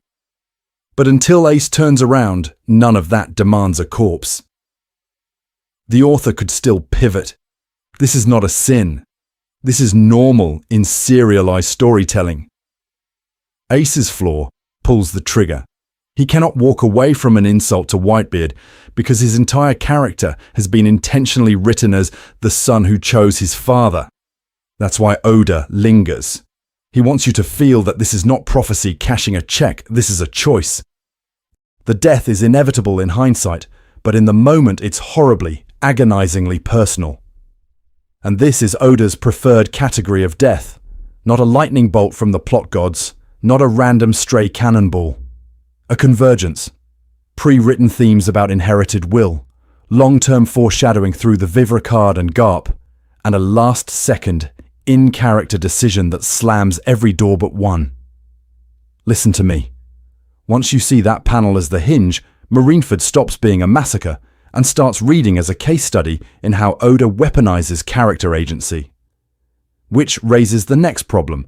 How do you tell in real time whether you're watching a Pell-style scare or an Ace-style point of no return? Post-Marineford. How a world reacts when death actually sticks. You're watching a Pell-style scare or an Ace-style point of no return. Here's the thing. Oda answers that question immediately after Marineford by doing something he almost never does. He stops. He zooms out. He burns entire chapter spreads just to show the world reacting. Pirates crying in dingy bars, newspapers slamming onto tables, Shanks staring at that paper in dead silence while random nobodies whisper that the age of Whitebeard is over. That is the author grabbing you by the head and shoving Ace and Whitebeard's deaths into the global status screen. Those spreads are not flavor. They are world-building foreshadowing in reverse. Instead of hinting at a future event, he's embedding the consequences of a past event so deeply that every later arc can cash them out. The balance of power literally redraws itself. Territories once under Whitebeard's flag become open season. The Marines start talking about the 7 warlords and pacifistas in pure cost-benefit terms, and Blackbeard walks out of the war as a newly crowned emperor. You don't devote that much page real estate if you plan to quietly undo it later. And then there's Luffy. Listen to me. The series itself has a panic attack. We go from rubber clown punching admirals to a kid catatonic on Amazon Lily, screaming that he couldn't save his brother. The scar on his chest is obvious, but the bigger scar is structural. The time skip is not a training montage Oda pulled out of a hat because shonen protagonists need glow-ups. It is a 2-year, in-universe admission that Ace's death broke Luffy so badly he cannot continue under the old rules of the story. That's the difference in categories. A fake-out death lets the world reset. The status quo snaps back. The community of characters mostly shrugs, and the plot moves on. Ace and Whitebeard. The story itself reboots. New designs, new power system clarity, new world map. Their deaths are the dividing line between pirate adventure and endgame campaign, and Oda will not shut up about them. This is intentional. Punk Hazard and Dressrosa are both haunted by Whitebeard's shadow. You get talk about former territories, about how the vacuum he left let Doflamingo and Kaido run industrial-scale misery. Every time a random island mentions, "We were once under Whitebeard's protection," that's Oda restamping the permanence of Marineford. Ace is worse. His vivre card becomes a relic. Sabo's return is not a retcon hug, it's the will of Ace being reassigned to a new executor. Every time Sabo uses fire, every time you see that tattoo or hear about the Revolutionary Army moving, you're watching Oda turn a dead character into an ongoing foreshadowing device. The story keeps paying interest on a death that already happened. This is not a sin. This is not bad writing. This is, in fact, what real death looks like in One Piece. It echoes. Politically, emotionally, thematically. Fake-outs don't generate those long tails because there's nothing to cash in later. Which raises an uglier problem we need to talk about. If Oda is willing to restructure the entire manga around two corpses, what does that imply about the deaths he's been quietly pre-writing for the final war? Dressrosa, Corazon, Law, and the Anatomy of a Tragedy. So when we talk about Oda pre-writing death, we need to go to Dressrosa, because Corazon is the textbook case of a tragedy that was dead on arrival. Corazon walks into Law's life as a gag. He's the clumsy executive who sets himself on fire, falls on his face, and hates kids. Then Oda flips the sign. He's actually a marine spy, he's actually kind-hearted, and within a few chapters of flashback, he's functionally Law's entire support system. Doctor Hunter, escape planner, surrogate parent. The man is a one-man witness protection program in clown shoes. And you feel that, right? You feel how fast Law's entire world gets stapled to this one disaster of an adult. Here's the thing. The second Oda finishes building that bond, he immediately starts stapling death flags to it. Corazon volunteers to take Law on the incurable disease mission. That's not just tragic backstory seasoning. That's the author putting two big red X's on their heads. Terminal kid plus undercover spy inside Doflamingo's crew? In what universe is that a stable, long-term arrangement? This is not a sin. This is not subtle. This is Oda telling you, in giant neon letters, that the clock is running. Then you stack the other flags. Corazon keeps burning his cover to save Law. He lies to Doflamingo. He smuggles the Ope Ope no mi. He repeatedly says, in slightly different words, "I'll handle it. You just live." Those lines are in the same category as Hiluluk's "When do you think people die?" and Whitebeard's "I leave the future to you." When a One Piece adult starts talking inheritance and future generations, you're not in a comedy anymore. You're in a will. Structurally, that flashback is a slow-motion car crash. Oda tells you from the present that Corazon is dead. He shows you Law's trauma.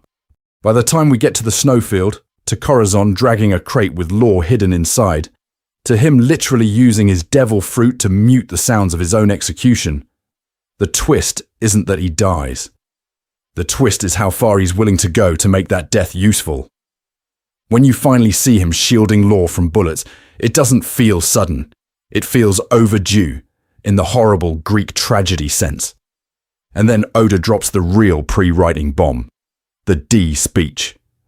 Corazon tells Law that people with D in their name are the natural enemies of the gods, and then he dies smiling, laughing in the face of a celestial dragon-adjacent monster and the entire world order. Listen to me, that is the same narrative pose as Roger, as Saul, as every D-adjacent death Oda has been seeding.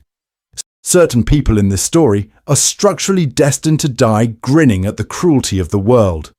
So where does that put Corazon in our little taxonomy? Strong, explicit foreshadowing inside the flashback itself, nested inside a bigger pre-written framework about the will of D and the cost of defying heaven. He's not a coincidence. He's not a retrofit. He's a midterm execution of an already chosen rule. And if Oda is willing to burn a character that beloved just to prove out the D pattern in a flashback, What do you think he's planning to do on stage, in real time, when the final Ds step up to the gallows? Punk Hazard to Dressrosa, Brownbeard, Monet, and Death That Almost Was So. Hold that thought about on stage, in real time. Because Punk Hazard is where a lot of fans completely lose the plot on what Oda wants you to feel about death. We need to talk about Monet getting Caesared. Caesar literally stabs her heart. We see the hand, we see the stab, we see her cough blood and collapse while the self-destruct sequence for the island is ticking down. The panelling tightens, the background drops out, and Oda does that very Ace-adjacent silhouette fall. Your brain goes, oh, dead. Got it.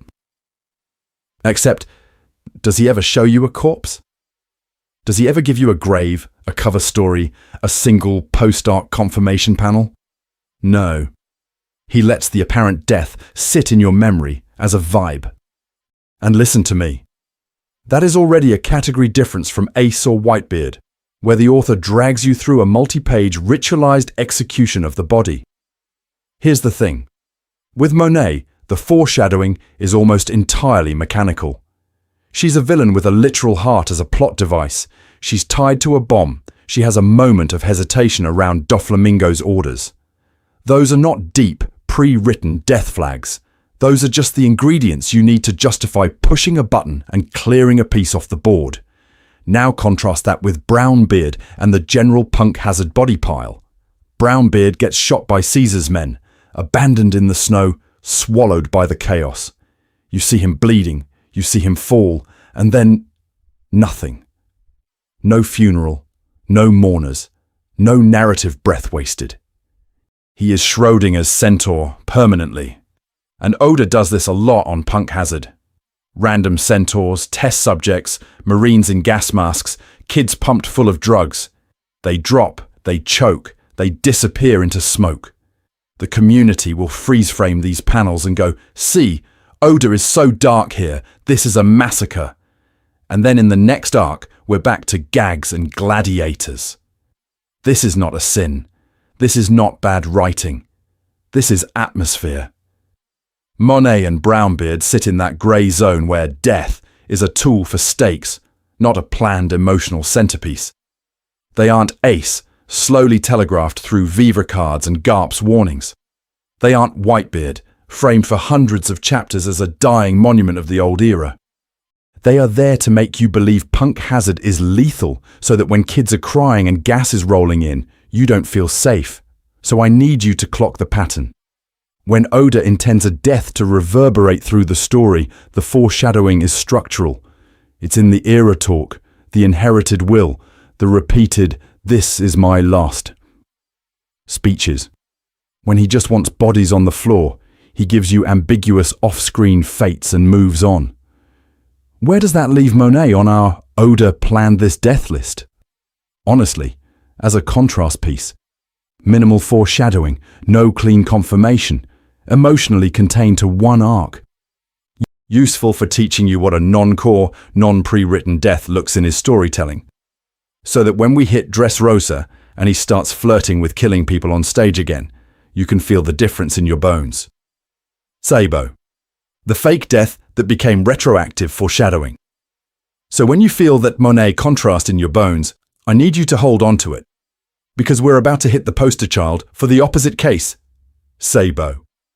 The death that wasn't a death. The foreshadowing that wasn't foreshadowing. Until it suddenly was. Go back to the grey terminal flashback.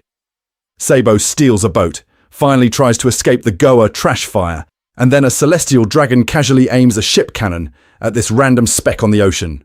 One blast. The boat is obliterated. No body, no goodbye, just wreckage and silence. Then Oda gives you the visual gravestone. Sabo's hat drifting, washing ashore near Dadan's place while Ace and Luffy break down. That's not a mystery box.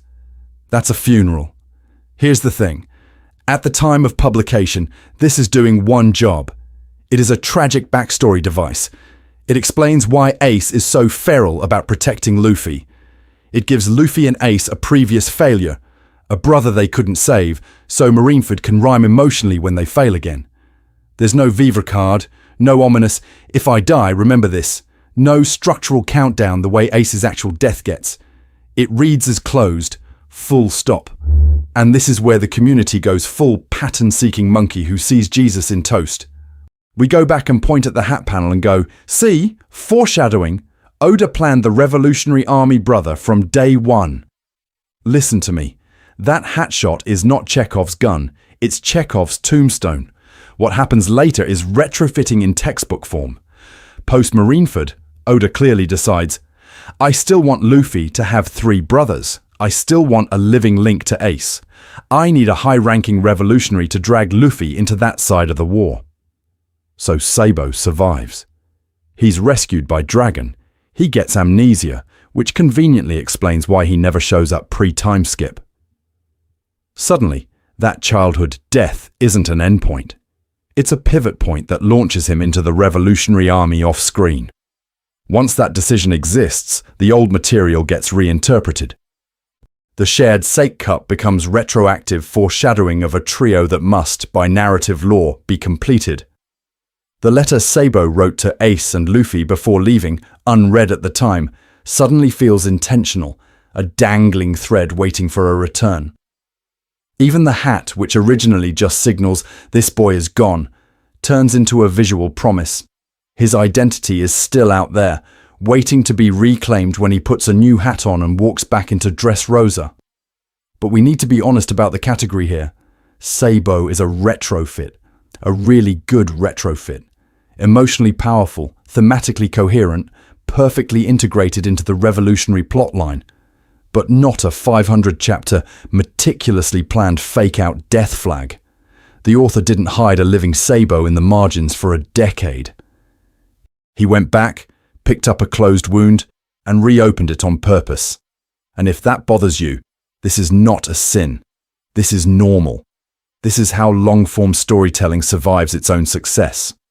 The real question isn't, did Oda ever improvise? The real question is, who else on that childhood hill is secretly carrying a death flag you haven't noticed yet? Pattern checkpoint. Real deaths versus narrative near misses. So before we sprint off that childhood hill and start putting headstones on everyone, we need to stop and sort the bodies. Not every death in One Piece is the same category. And if you flatten them, you throw away half of Oda's craft. Here's the thing. When Oda means it, he tells you, Hiluluk is the template, chronic illness telegraphed. Cherry blossoms dream framed as his last wish. The drum silhouette on the tower. The speech about a man only dying when he's forgotten. That is sustained, intentional foreshadowing glued directly to a permanent consequence. He explodes. He stays dead. The country and Chopper are never the same. Merry is the same pattern, just weirder because it's a boat. We get repeated health flags, broken keel, fevers, repair bandages. We get "this is my last voyage" language through Kaku and Iceberg. Then the funeral is literal, Viking ship burning, figurehead crying, the straw hats grieving. The author is screaming at you, this is an actual loss. Ace? Ace starts dying the moment the vivre card is introduced. Garp's warnings, Blackbeard's worst possible opponent framing. The vivre card shrinking on panel for 100 chapters. A visual countdown the community turned into memes instead of a siren. And when it hits 0, he dies on a thematic altar, protecting Luffy, closing the curtain on Whitebeard's era, which brings us to Whitebeard and Corazon. Whitebeard has tubes, scars, and old relic language baked in long before Marineford. Every mention of the old era is a soft death flag for him. Corazon is introduced in flashback already framed as a sacrifice. His illness, his clumsiness, his repeated "I'll handle it" speeches all point one way. Both deaths permanently rewire other characters and the world. Now contrast that with the fake-outs and retrofits. Pell dies in a sudden nuke situation with almost no prior health or last framing, then strolls back in a bandaged burrito. Pagaya takes a beam, falls off screen, pops up later. Brownbeard gets gunned down, then reappears as a tragic punchline. Monet's heart switch is a tension device, not a slow funeral march. Sabo is the retrofit poster child. Dead boy, no body, memory trauma, later reactivated when Oda needs a revolutionary brother. Notice the difference. Real deaths have a runway. Fake-outs are mostly runway-free. When Oda is serious, you get health flags. Repeated "this is my last X" dialogue, era-ending narration. When he's playing, you get situational danger, big explosions, no long-term countdown. One is a planned execution, the other is a jump scare. And I need you to hear this. The problem is not that fans don't see any of this. The problem is that the community has turned "Oda doesn't kill" into a meme so strong it overrides the evidence. We've convinced ourselves everyone has protagonist armor, so we treat Hiluluk and Pell as the same category of event. Listen to me. That laziness is why you miss the real death flags. You shrug off the coughing fits, the leave the rest to you, the era talk, because your brain is a pattern-seeking monkey who saw Pell survive and decided nothing matters. This is not a sin. This is normal. But if you keep doing it, you are not ready for Wano. Because Wano is Oda, taking every pattern we just talked about and turning the dial until the knob snaps off. An arc built as a slow-motion funeral for an entire country means the death foreshadowing is about to go into absolute overdrive. Wano setup. An arc announced as a blood price. So when we hit Wano, this isn't just the next cool samurai island. This is Oda looking you dead in the eyes and saying, "This one has a blood price." And I need you to remember that he starts saying it long before Luffy ever sees a Torii gate. Way back in Zoo, you get the outline of a country that is literally allergic to the outside world. Closed borders. We must open Wano. That day will come. It sounds heroic on first read. Freedom, adventure, sunshine, right? Except every time someone actually talks about opening Wano, there's this little knife tucked in the sentence. At great cost. When the time is right. After the long winter. That's not tourism brochure language. That's disaster preparedness. Here's the thing. Oden's journal is basically a death prophecy written in cursive. You have Roger, the man who already knows the ending of the story, coming to Wano, reading this thing, and laughing on the way to his own execution. You have him telling Oden, "You're too early." You have Oden coming back home, talking about Joy Boy, talking about a future war, and then writing down instructions for people who haven't been born yet. That's not normal world building. That is an author pinning a post-it note on the arc that says, "This country will pay off the Void Century bill." And in Oda's storytelling, paying off ancient debts almost always involves death. The old era doesn't step aside politely. It gets shot, burned, or boiled. Whitebeard, Hiluluk, Tom, Oden himself. Whenever you hear "inherit my will" in this series, you should start hearing a faint hospital heart monitor in the background. So when Wano gets framed as the place that guarded history, the place that shut itself off to protect something, the place that must now open the gates on command from a dead pirate king, that is a structural death flag for the whole arc. Notice the tonal shift too.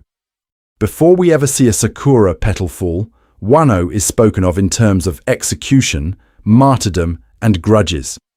Oden's legend is his public killing. The scabbard's entire pitch is, "We will die laughing, and 20 years we've waited to die properly." Toki's prophecy is literally a countdown to a battlefield. This is not a sin. This is not subtle.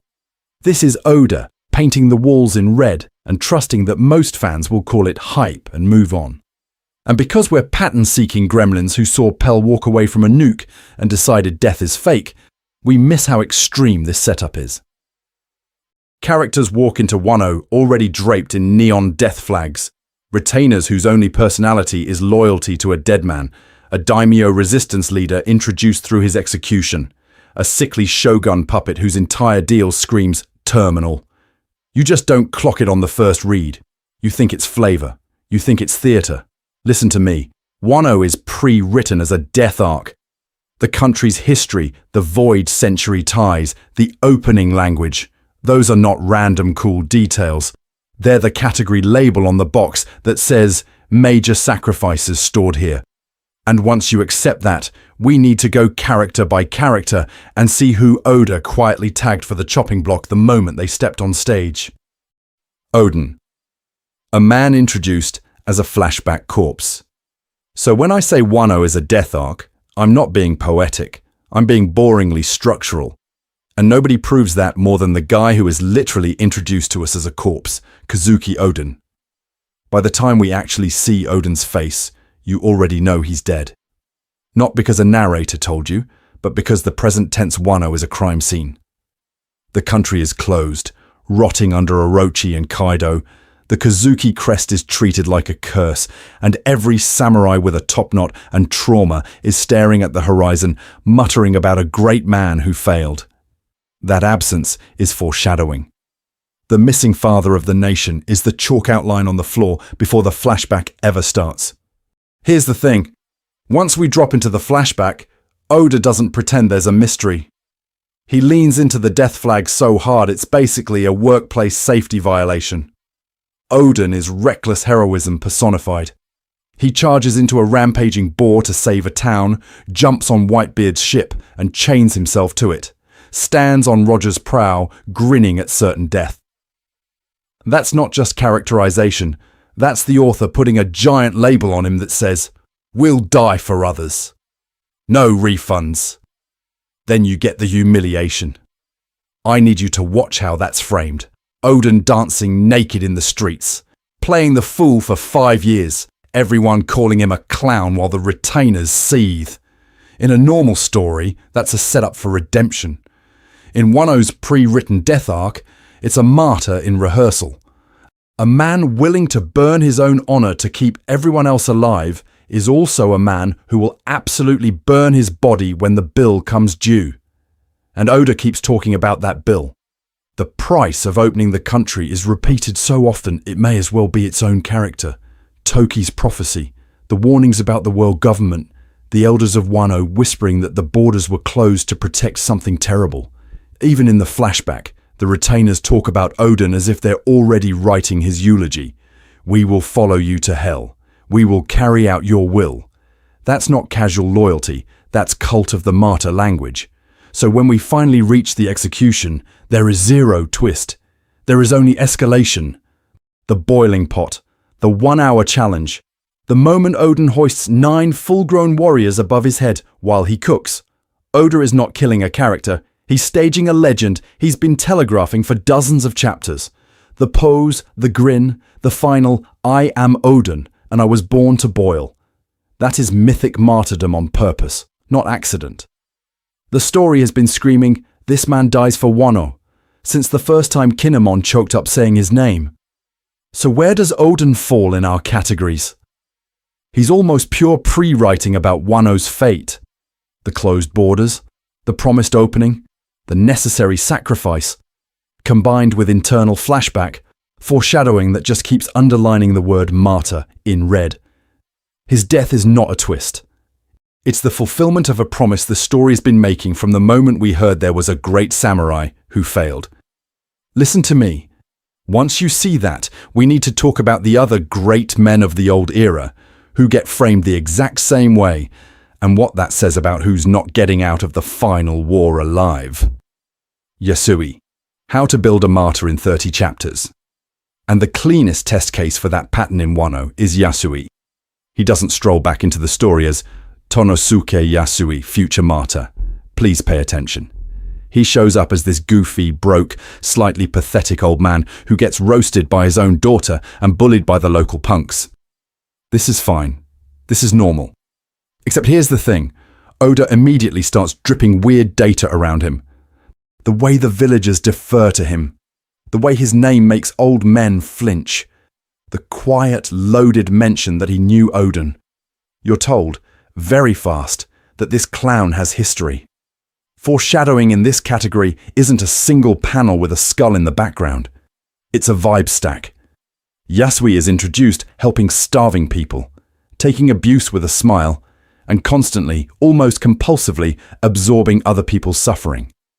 He pays people's debts. He gives away food he clearly can't afford. He laughs off humiliation. Every one of those acts is a tiny death flag. Here is a man rehearsing for self-erasure. And because the author is not improvising this, those beats are intentional. They're not, "Oh, what a nice grandpa." They're, "Please notice this personality profile. Designated sacrifice." Then Oda starts waving the red banners. Yasui is the first person who openly moves to take the blame for the failed rebellion. He steps forward and says, essentially, "It was all my prank, punish me." That's not just courage. In this story's established pattern, that is a signed consent form for execution. He also chooses the most public, most humiliating possible arena to mock Orochi. Not a secret whisper, not a coded message. He stands on the stage, spits in the shogun's face, and turns the entire capital into a comedy club at Orochi's expense. I need you to ask, what outcome did he reasonably expect? Pattern interrupt. You might want to say, well, he's just reckless. That doesn't mean death was planned. No, we need to separate character stupidity from author design. When a character volunteers to be the visible traitor in a regime that crucifies dissenters, that's not random. That's the author placing a chess piece on the sacrificial square. Yasui is constructed as a decoy traitor. The whole fake coordinates speech, the way he confesses to altering the plan, is Oda literally writing a lightning rod. He redirects Orochi's paranoia away from the real alliance and onto himself. In a rebellion narrative, that role has one function: draw fire and die. You don't get to walk away from being the scapegoat that saves the operation. And then the execution scene cashes the check. The build-up is slow and cruel. The chained body, the crowd that half remembers him, the scabbards realizing too late who's on the platform. The reactions are the point. People who dismissed him as a joke are sobbing. The scabbards are shattered. Toko laughs and then breaks. His death speech reframes him from village weirdo to one of the last men still carrying Oden's will. The bullets land, the panels linger, and the rebellion's emotional temperature spikes. His body drops, but the uprising stands up. So where does that sit in our categories? Yasui is mid-term foreshadowing. Oda seeds his martyrdom across 30-ish chapters, but the logic comes from prewriting about Wano needing a sacrificial spark. He's in the same structural slot as Hiluluk, Tom, and, yes, Ace, the necessary corpse that turns passive suffering into active revolt. Once you see that, you start asking a worse question: who is currently being written with that exact martyr template and hasn't died yet? The scabbards. Walking death flags that mostly don't cash out yet. So you look at Yasui and you go, okay, that's the martyr slot, I get it. But then you hit the 9 red scabbards and the whole pattern starts glitching. Because on paper, these dudes are walking death flags. In execution, they're stubbornly, almost comedically alive. Remember how they're introduced? Kinemon, Kanjuro, Raizo, Kiku. The whole crew are framed as retainers who have literally spent 20 years rehearsing their own deaths. Every other chapter it's, we are prepared to die for Oden.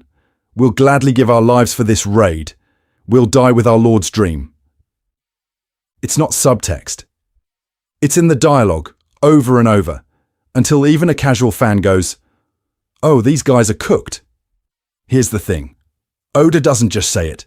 He stages it. You get the moonlit oath at the graves. You get the time travel survivors bowing to Momonosuke, swearing to die for him instead. You get that suicidal rooftop charge where 9 silhouettes rush Kaido's dragon form in a panel composition that might as well have "Final Stand" stamped on it. The category is old samurai movie ending. The visual language is screaming, none of these people are walking off this roof. And then he keeps doubling down. The stabs through the torso. The "leave the rest to us" lines. The quiet, resigned smiles when they think they've failed. Ashura Doji literally tackles a bomb. Kiku loses an arm. Kinemon gets bisected. From a pure death flag bingo perspective, this is a blackout card. If you're a pattern-seeking monkey who sees Jesus in toast, you're already drafting 9 eulogies. Except, most of them don't die. Ashura and Izu go down, sure, But Kinemon survives being cut in half again. Denjiro is fine. Raizo is crispy but breathing. Kiku is missing an arm, but alive. Kawamatsu just keeps existing out of sheer roundness. The raid ends, and you're staring at this pile of shattered, stabbed, burned samurai who, by all the rules we just built with Ace and Yasui, should be corpses. And they're not. So what happened? Did Oda fake out 9 deaths? No. This is where we need to separate death flags from actual foreshadowing and bring prewriting back in. The Wano plan clearly required the scabbards to embody sacrifice, but not necessarily to all physically die. The thing that's being executed is their old status. Retainers of a dead man. Ghosts of a burned country. People whose entire identity is, we failed Oden. That version of them does die on Onigashima. In other words, the martyrdom is thematic, not anatomical. Their roles, their illusions about reopening Wano through pure loyalty and nostalgia, get burned out. Their bodies mostly stick around to help build the new era Oden never saw. This is not a sin. This is normal in long-form storytelling, where an author needs the emotional charge of we were ready to die without constantly shrinking the cast. And listen to me, this is why I need you to be stricter than the community death flag discourse. Not every I'll die for this is intentional foreshadowing of a funeral. Sometimes it's mood lighting. Sometimes it's a red herring. Sometimes it's prewriting about a social order ending, not a heartbeat stopping. If you don't draw that difference, you start misreading everything, and you completely whiff on the few characters who are being written with the real no-takebacks death template right now. Orochi and Kanjuro, when even villains get death flags. So when I say real no-takebacks death template, I need you to remember that not every corpse in One Piece is built the same. Some characters are walking funerals from panel 1. Others are walking piñatas the author smacks around for catharsis. Orochi and Kanjuro? They're in that second category. And the foreshadowing is moral, not medical. Orochi is introduced as a cowardly tyrant whose entire existence is structurally doomed. He's propped up by Kaido's shadow, hated by his own people, and framed in the writing as a parasite on Wano's body. Every time someone says the Kurozumi line must end, that Wano cannot be free while this man breathes, that's not a subtle, maybe he'll reform flag. That is the story tattooing, this guy's downfall is non-negotiable on his forehead. He has no dream, no future, no after the war, I'll monologue. He has survival and pettiness. That's it. Kanjuro's reveal runs on the same track, but with a twisted theatrical spin. When we learn he's a Kurozumi, that he was the designated sacrificial traitor for Orochi, suddenly his whole performance art villainy snaps into focus. His loyalty isn't to Orochi as a person, it's to the role of avenging Kurozumi actor that he's been handed. He's self-destructive on purpose. Every time he calls himself a consummate actor, every time he talks about playing his final role, that's a death flag in character theatre language. He doesn't want a future. He wants a curtain call. Here's the thing. The foreshadowing for both of them is relentless. But it's not about will they die? It's about this line of power has to be erased. Panels box them in. Orochi cornered and begging. Kanjuro bleeding and alone, framed with no escape routes drawn. The camera keeps telling you there is no door out of this scene. Compare that to Pell, who gets blown up in a wide open sky with no moral drumbeat about his existence being a sin. Different category, different outcome. And then Oda toys with you. Orochi gets killed so many times it turns into a running gag. Decapitated by Kaido, burned in the castle, seemingly finished by the scabbards. Each time, fans celebrate, post the panel, throw confetti, and then he crawls back in Hydra form because the author hasn't finished extracting narrative revenge yet. This is not a sin. This is fine. This is how you weaponize the community's hatred as a tension tool. Kanjuro's end is even more theatrical, dragging himself forward as a living bomb, painting his own demise, literally staging his final scene. It's foreshadowed not by prophecies, but by his obsession with the perfect performance. When he finally goes out, it feels less like a planned tragedy and more like an inevitable punchline to a very cruel joke. So no, these aren't ace-tier pre-written heartbreaks. They're engineered downfalls, morally foreshadowed, literally ambiguous, designed for catharsis. Which raises a nastier question. If even villains get this much build-up for a crowd-pleasing exit, what does it look like when Oda quietly starts setting up a death he actually wants to hurt you with? Pattern. Checkpoint. Wano as a slow-motion funeral. Here's the thing. Wano is the point where death stops being an event and turns into a climate. You don't just watch people die in Wano. You watch an era decompose in slow motion while everyone smiles through their teeth and calls it a festival. Start with the obvious bodies. Oden is already gone when we arrive, but his execution still sits in the middle of the arc, structurally, as if the story refuses to move on. Yasui walks on stage, cracks dad jokes, and then gets publicly riddled with bullets to reboot the rebellion. Orochi dies 3 times, Kanjuro gets his theatrical curtain call, and the scabbards bleed out so often the community had running injury spreadsheets. Even the citizens get mass "this could be it" panels during the Onigashima raid. Wano is constantly asking, is this the moment someone actually doesn't get back up?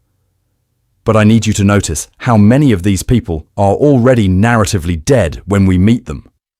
Oden only exists in flashback, a literal ghost of a man whose dream has been inherited, chopped up, and merchandised.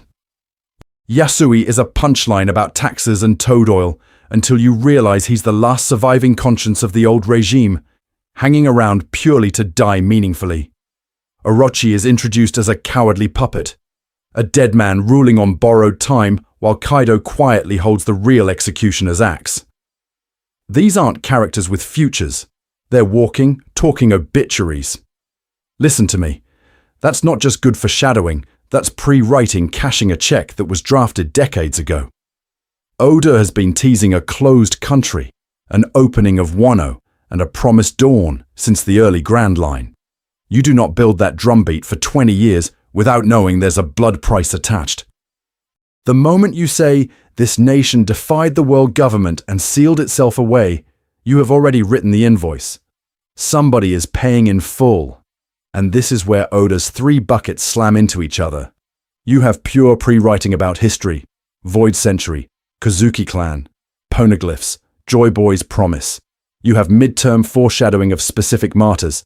Oden's execution, Yasui's sacrifice, even Kanjuro's traitor reveal all read as planned destinations, not improv. Then you have the retrofits, the side characters woven back into the tapestry so the funeral feels crowded. Hyogoro's old legend status, the various daimyo, even Orochi's multiple deaths stretched out for catharsis. This is not a sin. This is not bad writing. This is Oda refusing to waste a corpse. Pattern interrupt for you. Wano is the arc where fans started saying, Oda never kills the loudest, while standing in the middle of a narrative graveyard. That contradiction is the problem we need to drag into the light. Because once you see how many people in Wano walk on stage already doomed by the category they occupy, old era relic, failed shogun, traitor, martyr, you can't keep treating every survival as proof that death doesn't matter in this story. This is fine. This is normal. Our pattern-seeking monkey brains hate nuance. But from here on, we're zooming out.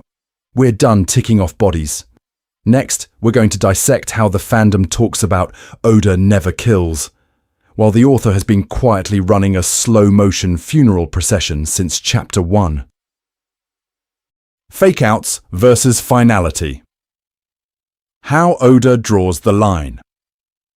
So here's where we need to stop coping and start reading. The problem isn't that Oda never kills. The problem is that the community keeps throwing Pell and Ace into the same category and then acting shocked when reality disagrees. Those are not the same thing. Those are not even in the same storytelling zip code. Look at the fake-outs first. Pell eats the nuke at Alabasta. We get a bright flash, a heroic pose, and then cut. No lingering body, no funeral, no quiet panel of Vivi sobbing over a grave. The story just hard pivots into the celebration. Pagaya gets blasted off the Sky Island, falls into the Cloud Sea, and the camera just shrugs and walks away. Sabo's death. A burning boat, a horrified reaction, and then the narrative immediately reorients to Luffy and Ace's grief-driven grind set. Now contrast that with Hiluluk. Listen to me. The man climbs that mountain to die on his own terms, gives an explicit last lecture on what it means to be a doctor, drinks the poison, and we stay with him. Full-page farewell, the cherry blossoms exploding. Then, an immediate cut to Chopper and Kuroha processing that loss. That is visual and structural finality. The author is screaming at you, this one counts. Going forward, watch for that pattern. Real deaths get space. Merry's funeral is practically a mini-arc.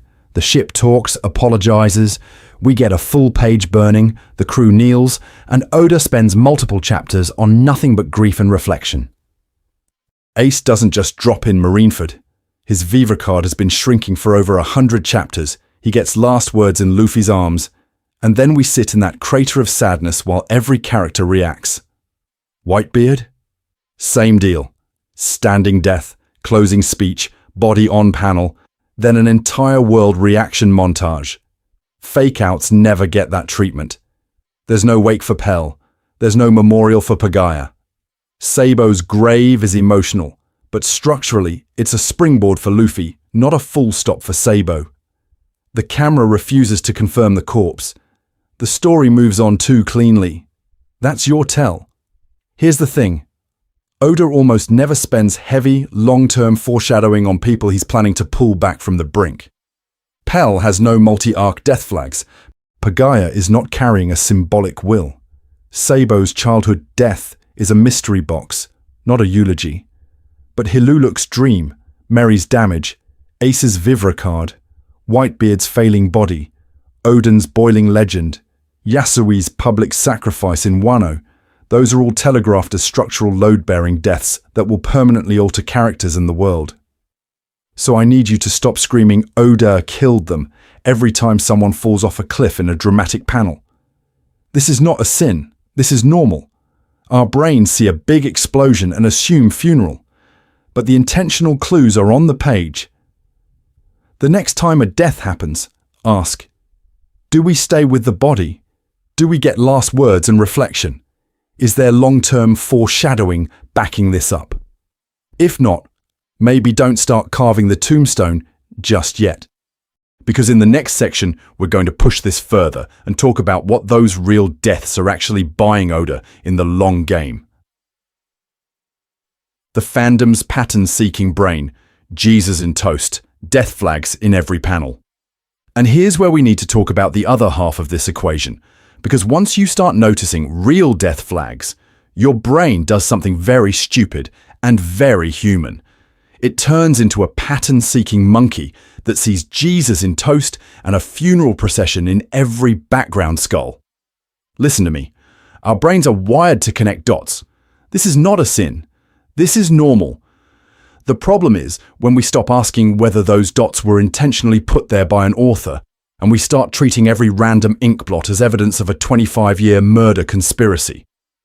You've seen these posts. Look at this shadow in chapter 73. It's totally Ace's silhouette. Oda planned Marineford from here. Or, there's a skull on this tavern sign behind Zoro, clear foreshadowing he's going to die protecting that town. Someone finds a one-off gag where a character jokes about dying, and suddenly it's a legally binding contract with the Reaper. A character mentions my last drink in a comedy scene. Boom. Whitebeard tier death flag, apparently. Here's the thing. Once the community decides Oda plans everything, confirmation bias takes the wheel. You only notice the panels that match the theory you already want. You remember Ace's vivre card shrinking and go, see? He was doomed from his introduction. You remember Oden being called a boiled fool and go, he was always going to die in oil. You quietly ignore the dozens of other shadows, skulls, and death jokes that went nowhere. The false alarms vanish from memory. The hits get screenshotted forever. I need you to see how that actually erases Oda's real skill. If everything is foreshadowing, then nothing is. If every background skull is a death flag, there's no category difference between Ace's meticulously set up vivre card countdown and some random bar sign Oda drew because he thought it looked cool. If every throwaway line is a 4D chess move, you can't tell when he genuinely spent years planning a payoff versus when he just pulled off a gorgeous retrofit. And that matters for how we talk about writing. Treating Oda as a pure, omniscient god brain flattens the craft. It turns deliberate structural choices into accidents and happy accidents into secret genius. It removes the possibility that he drew something, forgot about it, then later went, "Oh, that's a fun thread to pick up."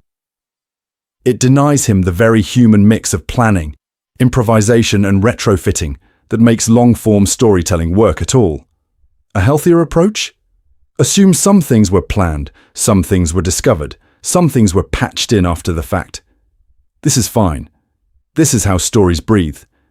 You can still be impressed that Ace's death was carefully scaffolded without insisting Oda knew the exact panel composition of Marineford when he was sketching Chapter 50. And once you accept that, a much more interesting question opens up. When Oda does choose to plant a real death flag, what is he actually trying to buy with that sacrifice? Because that's where the pattern-seeking monkey finally gets a real pattern to chew on. Why overhyping planning makes you miss the real flex. Because here's the thing.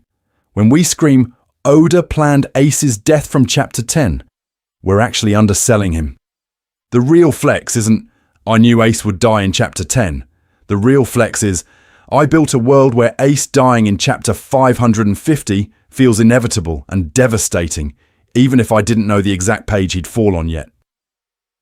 That's a different category of mastery. I need you to sit with that difference for a second. One version is trivia. Did the author write Ace dies on a napkin in 1997? The other version is craft. Did the author construct themes, relationships, and political tensions so that when Ace finally takes that punch, your brain goes, of course it had to be him, and your heart goes, I hate that it had to be him.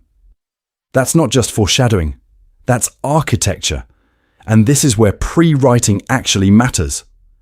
When Oda locks in these big abstract pillars early, inherited will matters, cursed bloodlines matter, old eras have to die for new ones to live. He isn't handcuffing himself to a single victim. He's giving himself options. He can look at that toolbox 20 years in and ask, okay, which death best pays off this era-ending theme? Which bloodline needs to carry the weight of sacrifice? That's intentional, but it isn't rigid. Ace is the perfect example, sure, but he's not the only one.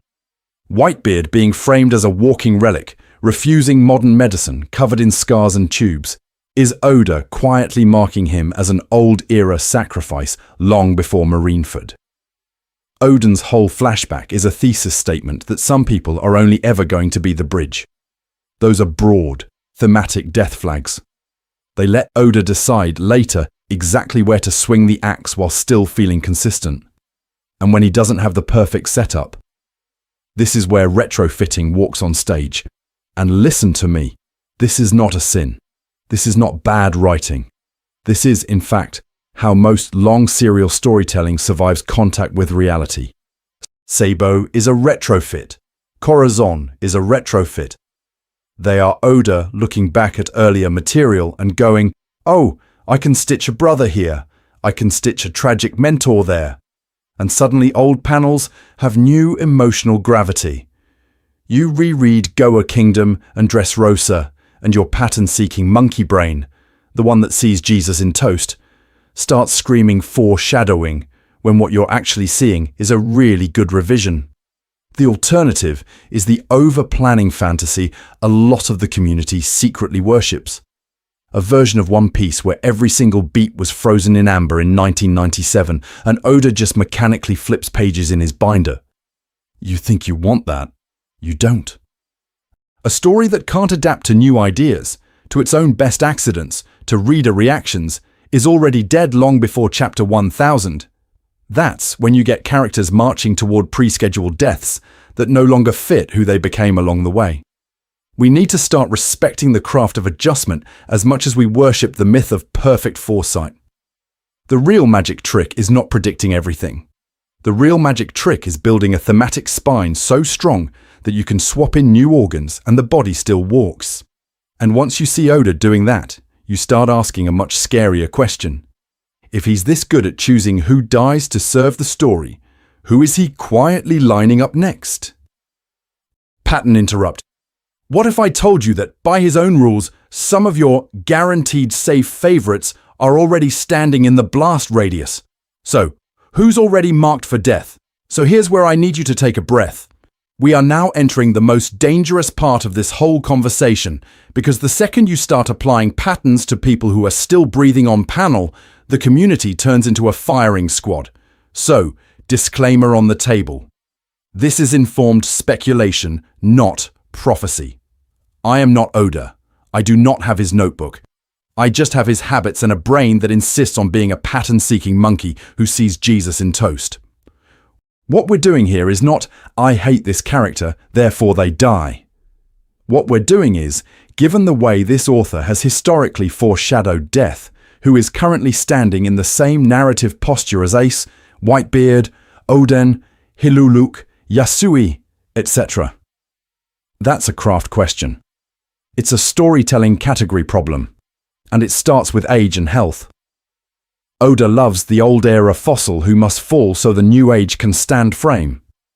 Whitebeard is the template, failing health telegraphed for ages, scars, refusal of treatment, constant language of this old body, and then a war that literally needs his death to reshape the world. When you map that pattern forward, the people sweating the hardest are Garp, Sengoku, and the other marine antiques. Garp especially has the full package: legendary status, emotional ties to Luffy, a self-destructive sense of duty, and a world that keeps telling him, your time is over. You don't give a man that many I leave the rest to you moments for free. Then you have the martyrs in waiting, characters whose entire pitch to the story is, my body is what the revolution costs. Kuma is already there, the man is a walking gravestone. Even if his heart keeps beating, his original self is essentially dead. That's not a twist, that's a planned slow-motion execution. The revolutionaries as a group are drenched in that language too. If I die, the flames of freedom will, etc. This is not a sin. This is how you write a movement that matters. But it does mean some of them are structurally built to be sacrifices, not survivors. Wano survivors fall into a similar bucket. When your entire role is, we endured hell so the next generation doesn't have to, the odds you get a quiet retirement are low. Oden set that standard. Yasui doubled down. Anyone still carrying that torch is holding a potential death flag. Now the Straw Hats. Listen to me. Oda has been almost absurdly consistent about not killing core crew. That's not an accident. That's an intentional genre promise. But here's the thing. He has killed versions of them. Usopp sheds identities every other arc. Sogeking is literally a masked death and rebirth. Zoro has racked up more, this would be a death scene in any other manga moments than I can count. Those are either red herrings designed to bleed off death tension, or they're training wheels for non-lethal deaths of identity.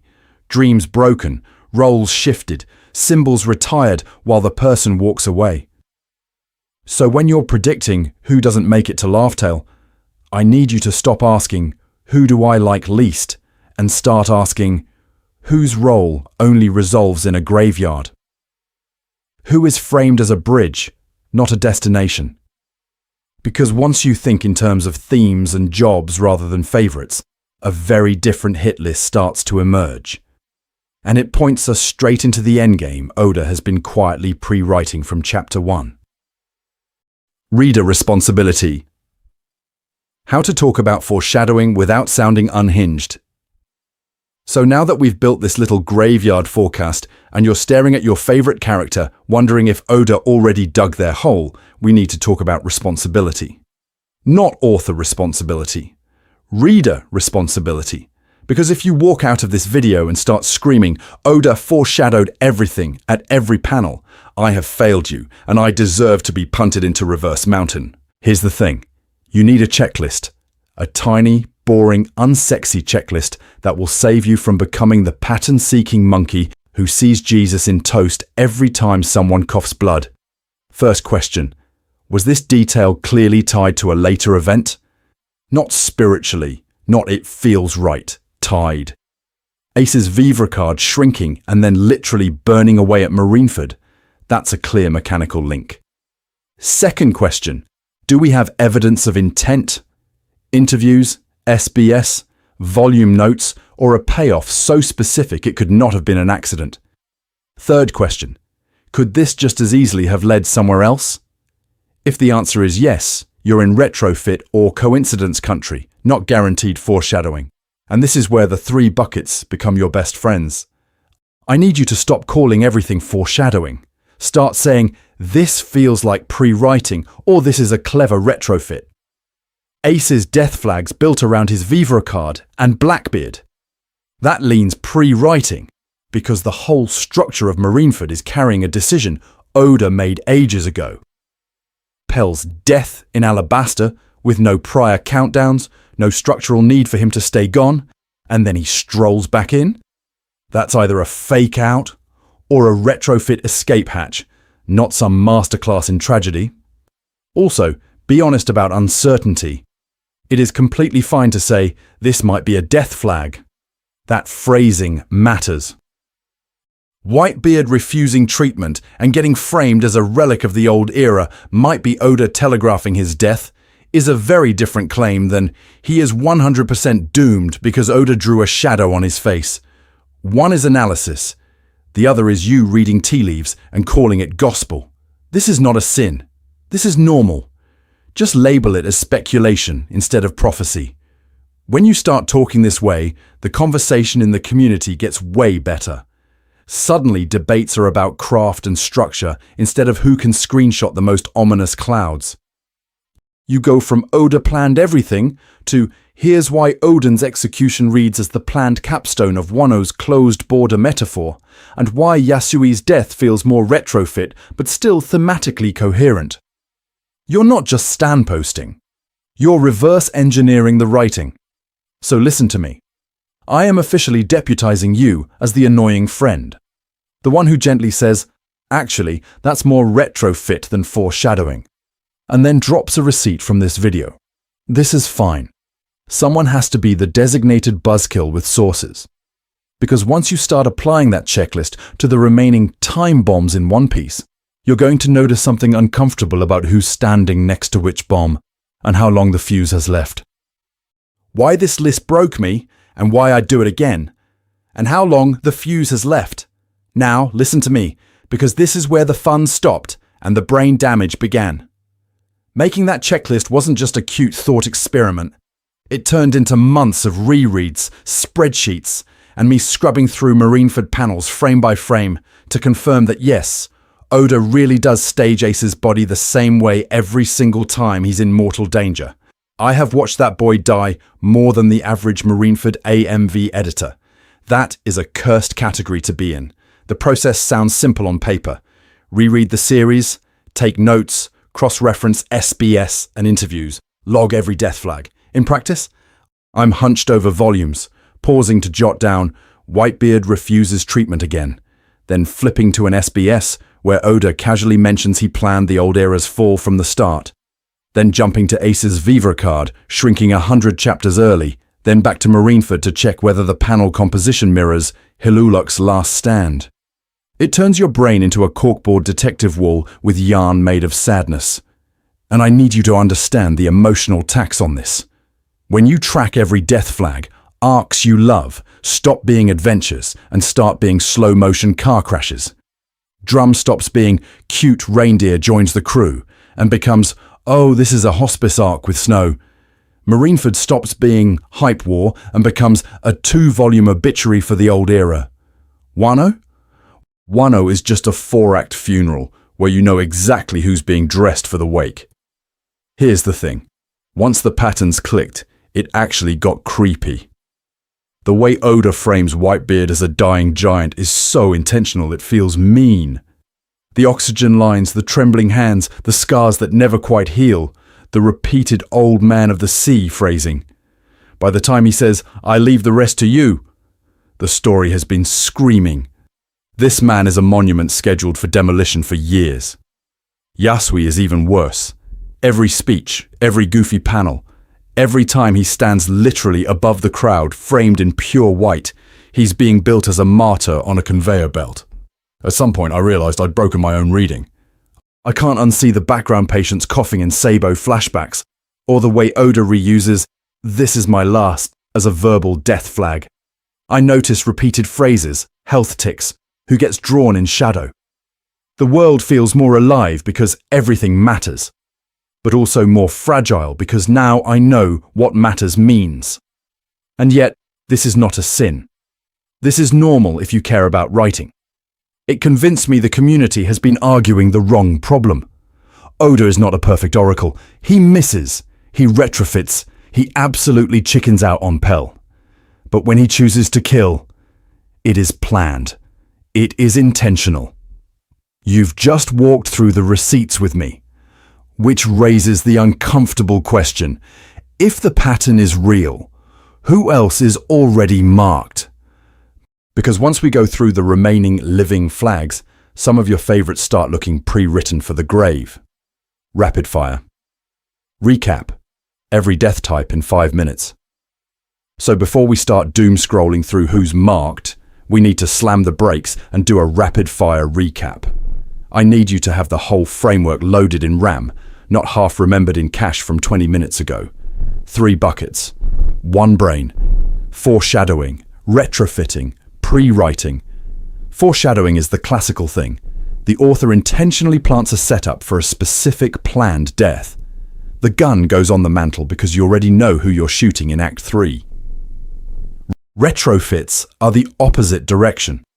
The author goes back to old material that wasn't aimed at a particular death and later assigns it new meaning. This is not a sin. This is how long-running storytelling survives its own early improvisation. And prewriting is the skeleton underneath both, the broad, pre-decided themes and endgame where the hint is really just one fragment of a decision that already exists in the author's notes. So, who actually died on purpose? Hiluluk is textbook foreshadowing. Terminal illness, snow blooming into sakura, a man literally giving a TED talk on what it means to die with a smile. The going merry gets health flags too. Cracks, bandages, personified pain, and then an actual funeral with a full-page goodbye. Ace? His vivre card shrinking for 100 chapters, Garp calling him a problem the Marines will have to solve, Blackbeard framed as the one threat he cannot walk away from. Whitebeard is the same pattern scaled up. IVs, scars, old era language, and a body that's already a monument before it hits the ground. Oden and Yasui in Wano are slow-motion executions. The Hour of Legends, prophecies about opening the borders, constant talk of sacrifice and inheriting wills. Corazon gets the tragic spy package, incurable illness in the background, repeated "this is my last job" framing, and a panel layout that screams "you are not getting out of this flashback alive." These are not accidents. These are sustained, intentional campaigns. Then you have the gremlins. Pell in Alabasta, Pagaya in Skypiea, the Punk Hazard Lab guys, Monet, even early Sabo. They get explosions, falling debris, dramatic blood sprays, but not the full ritual. No last language, no extended farewell, no world reacting in shock for more than 2 pages. When Sabo comes back, that's a retrofit. The hat, the pipe, the childhood flashbacks all gain new weight after the fact. Monet's heart gag flirts with finality, then backs off. Punk hazard casualties exist to sell danger, not to reshape the era. Here's the thing, Oda draws the difference. Real deaths come with health flags, explicit "this is my last X" lines, full-page farewells, and a lasting impact on the world or at least the crew. Fake-outs borrow the costume but not the structure. Zoom out, and the meta point is simple.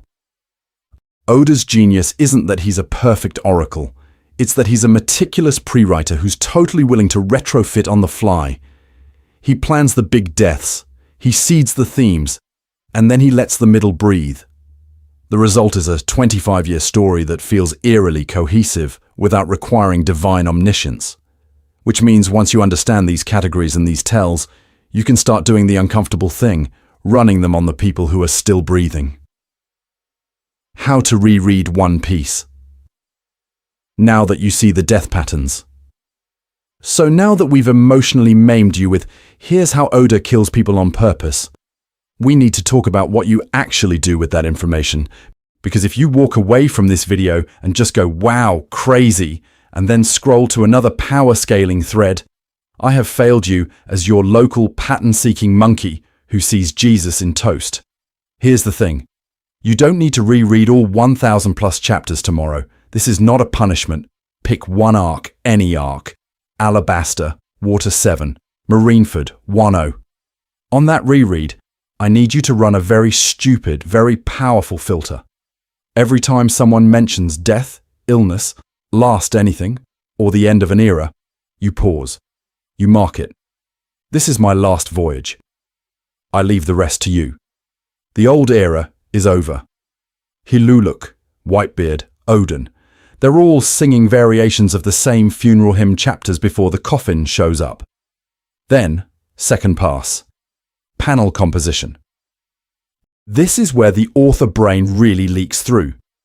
Who gets the full page spreads where the camera just sits with them in silence? Who gets those quiet, lingering reaction shots during chaos? Who gets tossed off-screen mid-battle with one tiny panel and no one saying their name? Those categories are not random. Pell's death is a noisy explosion with no real goodbye. Ace's death is a multi-chapter slow zoom on his body, his vivre card, his inherited will speech. That difference is intentional. If you want to go full goblin mode with me, keep a notebook or a stupid Google Doc. Page 1. Suspected death flags. Write down the character, the line, the panel, why you think Oda is pointing a gun at them. Then, as you move into later arcs, check back. Did that flag pay off? Was it a real death, a fake out, or a metaphorical kill shot at a dream, a ship, an era? This is not a sin. Misreading a flag, getting baited by a red herring, this is fine. This is normal. You're training your eye to separate emotional foreshadowing from cheap scare. And here's where you start begrudgingly respecting Oda's restraint. Once you track it, you realize how rarely he actually pulls the trigger. He kills dreams more often than bodies. The Going Merry funeral has more death staging than half the explosion deaths in the series. Drum Island treats Hiluluk's final speech with the same gravity Marineford gives Whitebeard. Meanwhile, Pagaya gets zapped into theoretical heaven and the story moves on in 3 panels. I want this to be a community tool, not just my conspiracy corkboard. So when you do this on your reread, post your death flag lists. Drop them in the comments, yell at me on social media, argue over which panels are real omens and which are Oda trolling us. Because once we pull that data, once we compare notes on who's being framed as an era and who's being framed as a cockroach, we can start asking a much scarier question. Who has already been staged for their final curtain call and just doesn't know they're dead yet? Stop saying Oda never kills. Say this instead. So when you hear all that, when you see how many characters are already walking around with narrative toe tags, you cannot turn around and parrot Oda never kills. You just can't. At that point, it's not a hot take. It's historical revisionism with extra steps. Because here's the thing. Saying Oda never kills is not just factually wrong. It's low-key disrespectful to the people who did die and stayed dead. Ace did not get a do-over. Whitebeard did not respawn. Yasui is not chilling on some farm upstate with Pell and Pagaya. Those graves mean something. Those panels where the vivre card finally burns away, where the era literally collapses on itself. Those are not optional cutscenes you can hand-wave with a meme. So we need to retire that slogan and replace it with something that actually matches the data. Try this. Oda kills rarely but loudly. That fits. He is stingy with corpses, but when he spends one, the entire story stops to watch. Marineford is not subtle. Oden's execution is not a background event. These are stadium-sized funerals where the author is screaming, "Pay attention, this is the cost." Or go a step further. Oda kills eras, not just people. Whitebeard is not just a guy who died. He is the physical manifestation of the old sea getting ripped apart so the new generation can sail into the vacuum. Oden is not just a tragic dad. He is Wano's last open window being slammed shut for 20 years. When those characters go, history pivots. You do not get to compress that into lol, no one dies in one piece. My personal favorite, though? Oda saves death for when he can weaponize it. Listen to me, Ace's death is not random shock value. It is a planned fulcrum that flips Luffy from happy-go-lucky rubber boy to "I will become strong enough that this never happens again." The foreshadowing is everywhere. The vivre card shrinking 100 chapters early. Garp's warnings. Blackbeard's introduction as the antithesis of Luffy's dream. That is an author loading a gun over years, then finally pulling the trigger when it will do maximum damage to the cast and the world.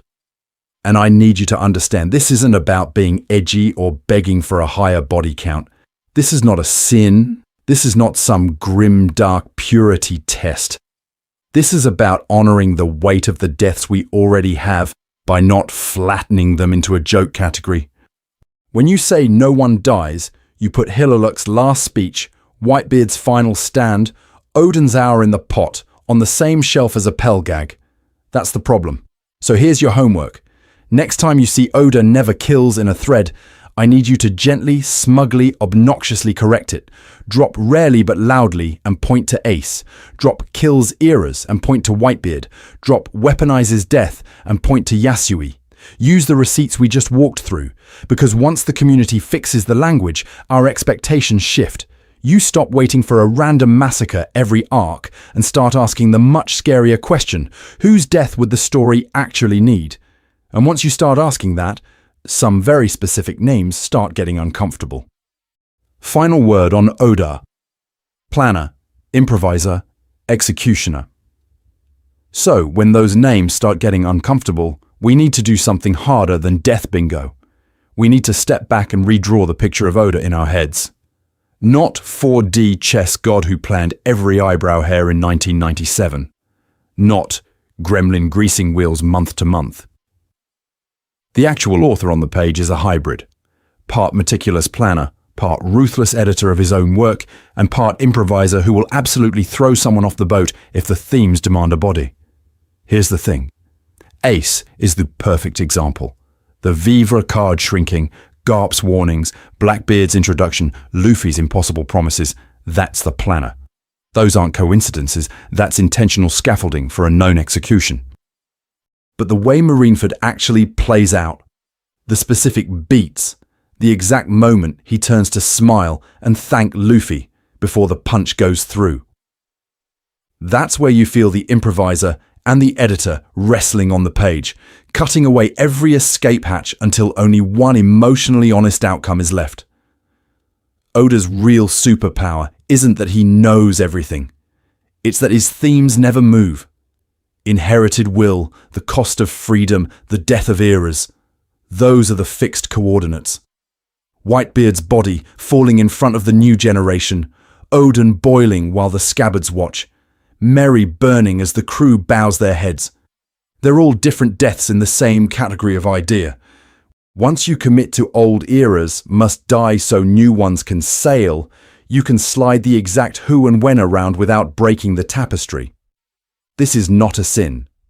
This is how long-form storytelling survives 25 years of weekly deadlines. And yet, listen to me, knowing the pattern does not blunt the knife. You can chart every death flag Hiluluk throws up. You can clock every time Oden is framed in shadow against that execution pot. You can quote every line of Mary's "Thank you for caring for me" speech from memory. And Ace still hurts.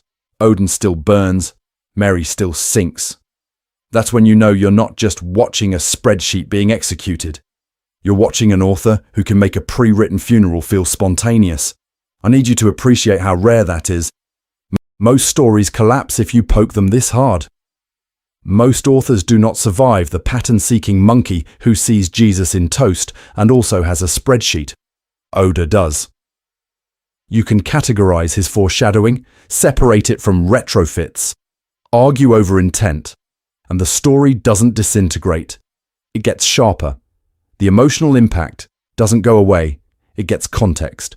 So yeah, in absentia, thank you, Oda. Thank you for being the kind of writer whose work can sustain 2 hours of me staring directly at every corpse in your world and still come out feeling more invested, not less. Because that's the last twist here. We've spent this whole time auditing death in a shonen manga, and somehow the net result is that the story feels more alive. The future feels more dangerous, which means the next time a panel goes quiet, you're going to feel it in your stomach. And we're not done talking about that. Your turn. Prove me wrong in the comments. So here's the thing. I dragged you through an autopsy of this story's soul because I needed to have this conversation with you. Now we need to flip it. It's your turn to make me miserable. If you think I missed a death that was clean, intentional foreshadowing under the strict definition we built, drop it. Name, chapter, panel. Don't just go "you're wrong" and vanish into the mist. I need you to walk into the comments like a prosecutor. Exhibit A, Exhibit B, maybe an SBS quote if you're feeling dangerous. You think Pell was actually a planned fake out and not a cheap scare? Show me the setup. You think Sabo's death has enough structural mirroring with Ace that it belongs in the same category? Argue it. If you've got some obscure cover story panel that quietly telegraphed a grave we didn't talk about, I want to see that too. Make my notifications a crime scene. And don't just argue the past, I want you to gamble on the future. Who, right now, is carrying the heaviest death flags? Is it the obvious ones? The sick old legends doing the "this is my last voyage" routine? Or is it someone quieter whose panel framing has gone suspiciously funereal? When you first read Marineford, did you actually clock Ace's vivre card shrinking as a countdown? Or did you only retroactively promote it to genius foreshadowing after he hit the ground? Listen to me. This is not a sin. Misreading patterns, overcrediting the author, being a pattern-seeking monkey who sees Jesus in toast every time Oda draws a silhouette, this is fine. This is normal. The whole point of this framework is not to shut you down. It's to give you better tools to argue with each other. So, in the comments, I need you to be specific. Tell me which examples in this video you think are actually retrofits wearing foreshadowing cosplay. Tell me which coincidences you're convinced had to be planned. Tell me where you'd redraw the lines between those 3 categories of setup and what that does to the way you read the story's remaining time bombs. Because here's the promise. If the comments turn into a graveyard of good counterexamples, I will come back. If you surface enough weird recurring panel tricks, or a new pattern in how Oda telegraphs who's not making it to Laugh Tale, we will do a follow-up video and revise the entire framework.